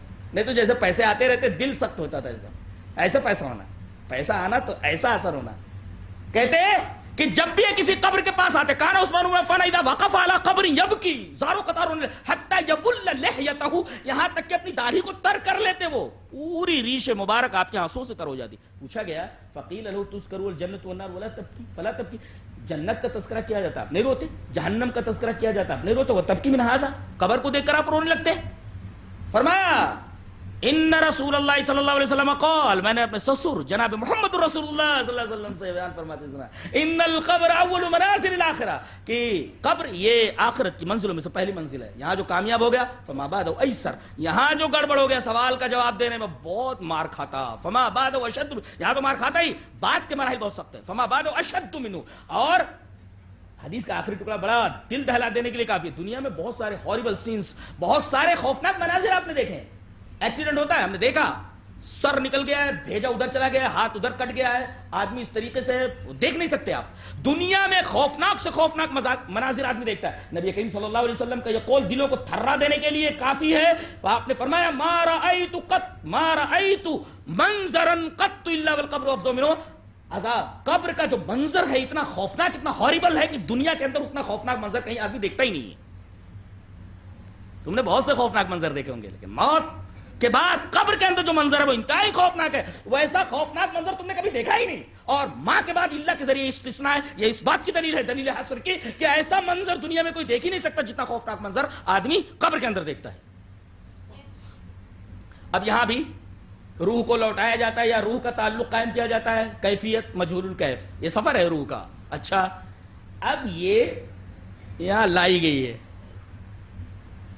یہ کہاں رکھتے اس کو؟ یہ حدیث سن لو، شاید نہ سنا ہو آپ نے، اور بہت ساری باتیں حل ہو جاتی. دیکھو سانس روک کر سنو، میں حدیث پڑھنے جا رہا ہوں، ایک صفحے کی ہے، روک لیے؟ اس لیے کہ یہ حدیث اگر نہیں سمجھ میں آئی تو پورا کا پورا بیان سمجھ میں نہیں آئے گا. اس لیے کہ ہم روحوں کے سفر پر گفتگو کر رہے ہیں. چلیے حدیث اس طرح. وعن ابي هريره رضي الله تعالى عنه ان النبي صلى الله عليه وسلم قال اذا حزر المؤمن اتته ملائكه الرحمه بحريره بيضاء فيقولون اخرجي راضيه مرضيا عنك الى روح وريحان ورب غير غضبان فتخرج كاطيب ريح المسك حتى انه ليناوله بعضهم بعضا حتى ياتون به باب السماء فيقولون ما أطيب هذا الريح التي جاءتكم من الأرض فياتون به أرواح المؤمنين فلهم أشد فرحا به من أحدكم بغائبه يقدم عليه فيسألونه ماذا فعل فلان فيقولون دعوه فإنه كان في غم الدنيا فإذا قال أما أتاكم قالوا ذهب به إلى أمه الهاوية وإن الكافر إذا احتزر أتته ملائكة العذاب بمسح فيقولون اخرجي ساخطة مسخوطا عنك إلى عذاب الله عز وجل فتخرج كأنتن ريح جيفة حتى ياتون به باب الأرض فيقولون ما أنتن هذه الريح حتى ياتون به ارواح الكفار رواہ النسائی فی کتاب الجنائز. اچھے سے پڑھ دیا میں نے الحمدللہ، کوئی غلطی نہیں ہوئی. حدیث کو پڑھنا بولے تو بغیر گڑبڑی کے ذمہ داری رہتی ہے نا. حدیث پڑھ لیں آپ، نبی کی بات آپ بیان کریں، گڑبڑی نہیں کر سکتے آپ. پوری محنت ہونا چاہیے، لفاظی نہیں. نبی کی بات بتا کر کے ہٹ جاؤ، آپ کو لفاظی کی اجازت نہیں ہے. حضرت ابو ہریرہ، اب حدیث کا مطلب سمجھو ہے، بہت غور سے سنو ہے. حضرت ابو ہریرہ رضی اللہ تعالیٰ عنہ فرماتے ہیں کہ جب مومن کی موت کا وقت آ جاتا ہے، احتضار کہتے ہیں موت کا وقت قریب آ جانا. اذا حضر المؤمن، جب مومن کی موت کا وقت قریب آتا ہے تو اتتہ ملائکۃ الرحمہ، تو رحمت کے فرشتے آتے ہیں. کیا لے کر؟ بحریرۃ بیضاء، ایک سفید خوبصورت ریشم کا کپڑا ہوتا ہے. اور روح کو لے جانا ہے نا، پیدا ہے نا، کوئی چیز لے جا رہے ہیں، ایسا کسی چیز کو اٹھا کر لے جانا بولے تو کوئی شکل ہے اس کی، کوئی چیز ہے وہ. بحریرۃ بیضاء، اب یہ سفید ریشم ہے، خوبصورت ریشم ہے. لائے بولتے فیقولون، بولتے اخرجی راضیۃ مرضیا عنک، تو اللہ سے راضی، اللہ تجھ سے راضی ہوا نا. یا ایتھا النفس المطمئنۃ ارجعی الی ربک راضیۃ مرضیہ فادخلی فی عبادی وادخلی جنتی. کہتے نکل نکل، تو راضی اللہ سے، اللہ تجھ سے راضی. الی روح و ریحان، باغوں کی طرف نکل, خوشبوؤں کی طرف نکل. کیا خوشبو تجھے ملنے والی, دنیا میں تجھے ویسی خوشبو نہیں ملی ہوگی. ریحان, ایسے خوبصورت باغات اور ایسی چیزیں ملیں گی کبھی دیکھا نہیں ہوگا. چل نکل. الی روح و ریحان, اور سب سے بڑی بات ورب غیر غضبان, اور چل اللہ کے پاس راضی نہیں. دیکھو کوئی نوکر کہیں پر بھیجا جائے اور کوئی غلطی کر کے آئے تو مالک کے سامنے آتے ہوئے گھبراتا ہے کہ مالک کہیں ڈانٹے نہ پھٹکارے نہ. خوشخبری یہیں دے دیتے اللہ تجھ سے راضی ہے. چل الی روح و ریحان ورب غیر غضبان, اللہ تجھ سے ناراض نہیں ہے. چل اب جلدی سے نکلتی ہے. فتخرج کاتیہ بریح المسک, اور اتنی تیزی سے نکلتی ہے, اس کا مطلب ہے اس جسد عنصری کے اندر رہتے رہتے تنگ آ گئی. وہ بلاوا آیا کہ بھاگی فوراً نکل کے. کیسے؟ جیسے مشکیزے کے اندر پانی ہو. دیکھو جامع مسجد آپ گئے ہوں گے تو اب بھی شاید وہ پلاتے رہتے ہیں, ایسے لیے رہتے کاندھے کے اوپر اور منہ ایسے بند کیے رہتے, اور ایسے کٹورا ہاتھ میں رہتا ہے اور اس کے بعد ایسے پانی ڈال دیتے تھوڑا. اب پورے مشکیزے کا منہ کھل جائے اور ہاتھ چھوڑ دے آدمی تو پورے مشکیزے کا پانی بڑی تیزی کے ساتھ نکلتا ہے, کافی سرعت کے ساتھ. تو ایسے نکلتی ہے جیسے مشکیزے کا منہ کھول دیا جائے اور پوری سپیڈ کے ساتھ پانی باہر نکلے. ایسے ہی جسد عنصری سے انسان کی روح نکلتی ہے فرشتوں کے بلانے کی وجہ سے. نکل چل الی روح و ریحان ورب غیر غضبان فتخرج کاتیہ بریح المسک, اور خوشبو کیسی آتی ہے معلوم ہے؟ جیسے مشک سے زیادہ خوشبو. کاتیہ بریح المسک, خوشبو مشک ملتا کدھر ہے صحیح سے. فتخرج کاتیہ بریح المسک. اچھا اب ایک فرشتہ کہتا ہے میں لیتا ہوں. حتی لا یناولہ, کیا بات ہے یار, رحمت کے فرشتے اگر جھگڑ پڑے اس روح کو لینے میں, کیا روح ہے وہ. حتی انہ لا یناولہ بعضهم بعضا, ایک رحمت کا فرشتہ کہہ رہا ہے میں لے لیتا ہوں, دوسرا کہہ رہا ہے چھوڑو میں لے لیتا ہوں, تیسرا کہتا ہے چھوڑو میں لے لیتا ہوں, سب جھگڑ رہے. حتی انہ لا یناولہ بعضهم بعضا. اچھا چلو بھائی کوئی بھی ایک لے لو, لے کر چلے. لے لیے اس کو بحریرۃ بیضاء, سفید ریشم. حتی یاتون بہ باب السماء, آسمان پر آ رہے ہیں. الین کہاں ہے کوئی بولو, کدھر ہے, نیچے ہے کہ اوپر ہے؟ آسمان میں کہیں ہے جی. حتی یاتون بہ باب السماء, دروازے کھل گئے. اب باب السماء پر آ گئے. اب فرشتے کہتے ہیں جو آسمانوں میں رہ رہے ہیں, ارے فیقولون ما اطیب ھذا الریح, کتنی خوشبودار یہ روح ہے, یہ ہوا ہے. التی جاءتکم من الارض, جو زمین سے آئی ہے.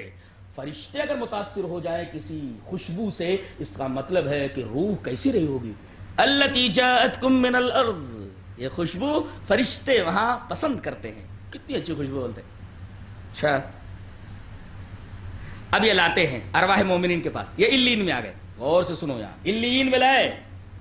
اب الین میں آ گئے یہ. فیاتون بہ ارواح المؤمنین, مومنوں کی روحیں جہاں ہے سب, اس کا مطلب یہ روحیں کسی ایک جگہ پر ہیں, اور وہی الین ہے. ان الابرار لفی الین, ہے نا, ابرار کی جگہ یہ الین میں آ گئے. اب جیسے یہ روح وہاں پہنچی ارواح مومنین کے پاس, اب تک جھپٹ پڑتے ہیں اس روح کے پاس, اس روح کی طرف جو ابھی آئی ہے.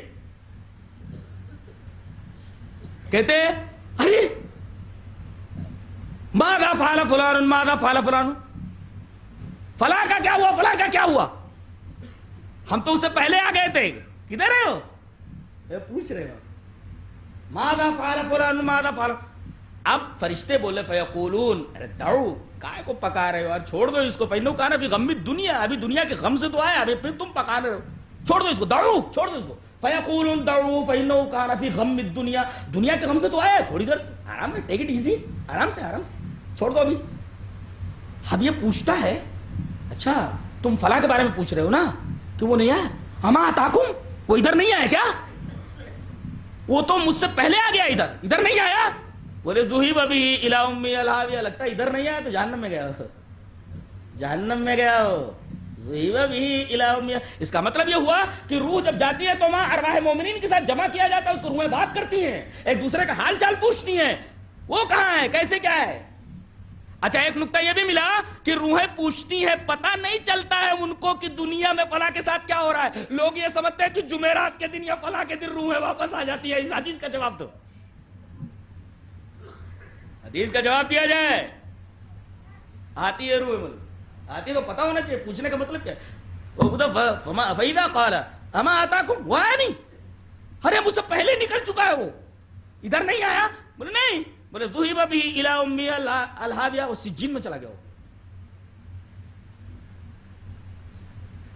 یہ تو معاملہ ہوا علیین کا کہ روحیں ملتی ہیں وہاں، ایک دوسرے سے حال چال پوچھتی ہیں ساری چیز. وہاں بھی دیکھو حال چال پوچھ رہی ہیں جب بدن سے الگ ہیں، اور یہاں پر نکلنے کے بعد عالم برزخ میں بھی وہاں پہنچ رہی ہیں تو ایک دوسرے سے حال چال پوچھ رہی ہیں. یہ روح کا سفر ہے، جرنی آف سولز آپ دیکھیے. اور اس کے بعد اب وَإِنَّ الْكَافِرَ إِذَا احْتُضِرَ، جب کافر کی موت کا وقت قریب آتا ہے تو فرشتے آتے ہیں. أَتَتْهُ مَلَائِكَةُ الْعَذَابِ بِمِسٍ، ایک انتہائی بدبودار ٹاٹ، مس ہے کا مطلب ہوتا ہے ٹاٹ، ٹاٹ مس ہے جسے پیر پر پوچھتے ہیں اسے. مس کا مطلب ہوتا ہے وہ جو آج بکتا ہے نا، وہ لوگوں نے دکانیں کھول رکھی ہیں، وہ پرانے سامان لاتے ہیں، وہ کٹ کر کے وہ کوئی پاپوش بنا لیتے کچھ، تو بھی اس کو عربی میں مس کہتے ہیں، جسے پیر پوچھا جاتا ہے. انتہائی گندا ہوتا ہے، پیر پوچھتے رہو، کچھ بھی پوچھ لیتا ہے آدمی، وہ لے کر کے آتے ہیں. یہ عذاب کے فرشتے نکل بولے تو فَيَقُولُونَ خُرُوجِي سَاخِطَةً مَسْخُوطًا، کہ اللہ تجھ سے ناراض اور تو اللہ سے ناراض. اللہ تجھ سے ناراض، تو اللہ سے ناراض. نکل الى عذاب اللہ عز و جل، اللہ کے عذاب کی طرف نکال لیتے اس کو، پکڑ کر بھاگتی ہے وہ جسد انصر کے اندر. کہا بھاگ کر کہاں جائے گی، ہاتھ پھیلاتے تھے، باسطوا ایدیہم، اپنا دیکھ نکال لیتے اس کو. اب حتی یاتون بہ باب الارض، وہ زمین کے دروازے پر آتے ہیں. اللہ اکبر، آسمان کے دروازے اس کے لیے کھولے نہیں جاتے، زمین کے دروازے. اس کا مطلب سجین نیچے، علیین اوپر ہے، سجین نیچے. وہاں جب علیین کی بات آئی تو حتی یاتون بہ باب السماء، اور جب سجین کی بات آئی تو حتی یاتون بہ باب الارض. اس کا مطلب سجین نیچے. اب لائے کتنی گندی بدبو آ رہی، بولتے ما انت نہ، اور کیسی فتخرج کانتن ریح جیفۃ، ریح جیفہ، جیفہ کا مطلب کوئی گدھا ودا کوئی جانور سڑ کر کے ایک دم بدبو پھینکنے لگے تو اس کو جیفہ بولتے ہیں. ایسی بدبو آ رہی ہے اس روح کے اندر سے. فتخرج کانتن ریح جیفۃ، اور جب اس کو باب عرض کے اوپر لاتے ہیں زمین کے دروازے پہ، اب اس کو سجین میں لے جانا ہے، تو وہاں کے فرشتے جو کہتے ہیں ارے ما انت هذه الريح، کتنی بدبودار یہ ہوا ہے اور یہ روح ہے، بھئی کہاں سے آ رہی ہے، دنیا سے آ رہی ہے، کتنی بدبودار ہے یہ.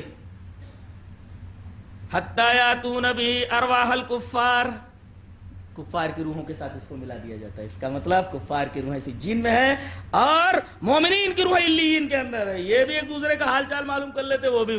اور برزخ میں روحوں کا ان کے ساتھ جو رابطہ رہتا ہے، اور قبر سے پہلے جنازہ اٹھائے جانے تک جو روح کا رابطہ رہتا ہے، وہ مجہول الکیف ہے، اس کی ہم کوئی تعویل نہیں کر سکتے. پہلے میں نے بنیاد بتا دی ہے کہ یہاں عقل نقل کے تابع ہے، الٹا نہیں کر سکتے آپ، نقل عقل کے تابع نہیں ہو سکتی، اس لیے کہ سائنس کے پاس کسی چیز کا جواب ہی نہیں ہے. اس لیے کہ قرآن سپر نیچر کی بات کرتا ہے، ماورائے محسوسات کی بات کرتا ہے. عقل کا دائرہ محسوسات ہے، سائنس کا دائرہ محسوسات ہے، ایکسپریمنٹ، ہائپوتھیسس، یہ الا بلا، ان تمام چیزوں سے قرآن و حدیث کو گزرنا نہیں ہوتا. لہذا ہمیشہ عقل کو نقل کے تابع ہونا چاہیے، نقل کو عقل کے تابع نہیں کرنا چاہیے. ساری خرابیاں یہاں آتی. اب آخری فیصلہ، یہ روحوں کا ایک معمولی تعلق ہے، آنا جانا لگا ہوا ہے، سزا دینے کے لیے کیا کیفیت معلوم نہیں.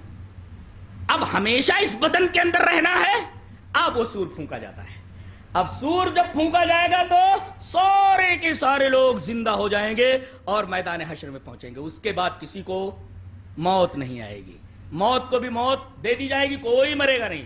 اور سب سے پہلے اپنی قبر سے کون اٹھے گا؟ جناب محمد الرسول اللہ صلی اللہ علیہ وسلم. دلیل یہ حدیث پاک.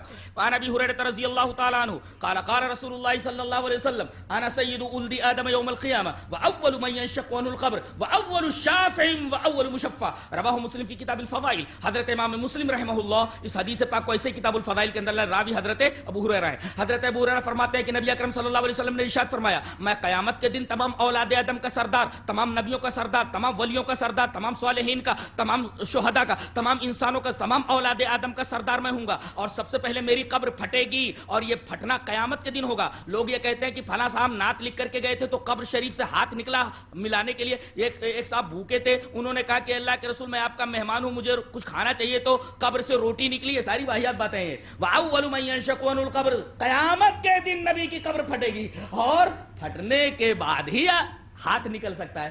گویا کہ آپ نے پھٹن پہلے ہی معلوم کر لی، قیامت سے پہلے ہی. تو اس حدیث کا جواب کیا ہوگا؟ وَأَوَّلُ مَن يَنشَقُّ عَنْهُ الْقَبْرُ وَأَوَّلُ شَافِعٍ وَأَوَّلُ مُشَفَّعٍ، سب سے پہلے اللہ میری سفارش کے لیے اذن دے گا، میں اجازت پاؤں گا، میں سب سے پہلے سفارش کروں گا، سب سے پہلے میری سفارش قبول کی جائے گی۔ پتہ یہ چلا کہ اپنی قبر سے نبی کریم صلی اللہ علیہ وسلم کی روح مبارک پورے طور پر جسم کے اندر ڈال دی جائے گی، اس طریقے سے آپ کو اپنی قبر سے اٹھایا جائے گا اور پھر میدان حشر میں سب سے پہلے آپ پہنچیں گے، اور اس طریقے سے یہ روحوں کا سفر یہاں آ کر کے تمام ہو جاتا ہے۔ میں تھک گیا ہوں بولتے بولتے۔ اللہ تبارک و تعالی ہمیں نیک عمل اور اچھی سمجھ کی توفیق عطا فرمائے۔ وآخر دعوانا ان الحمد للہ رب العالمین۔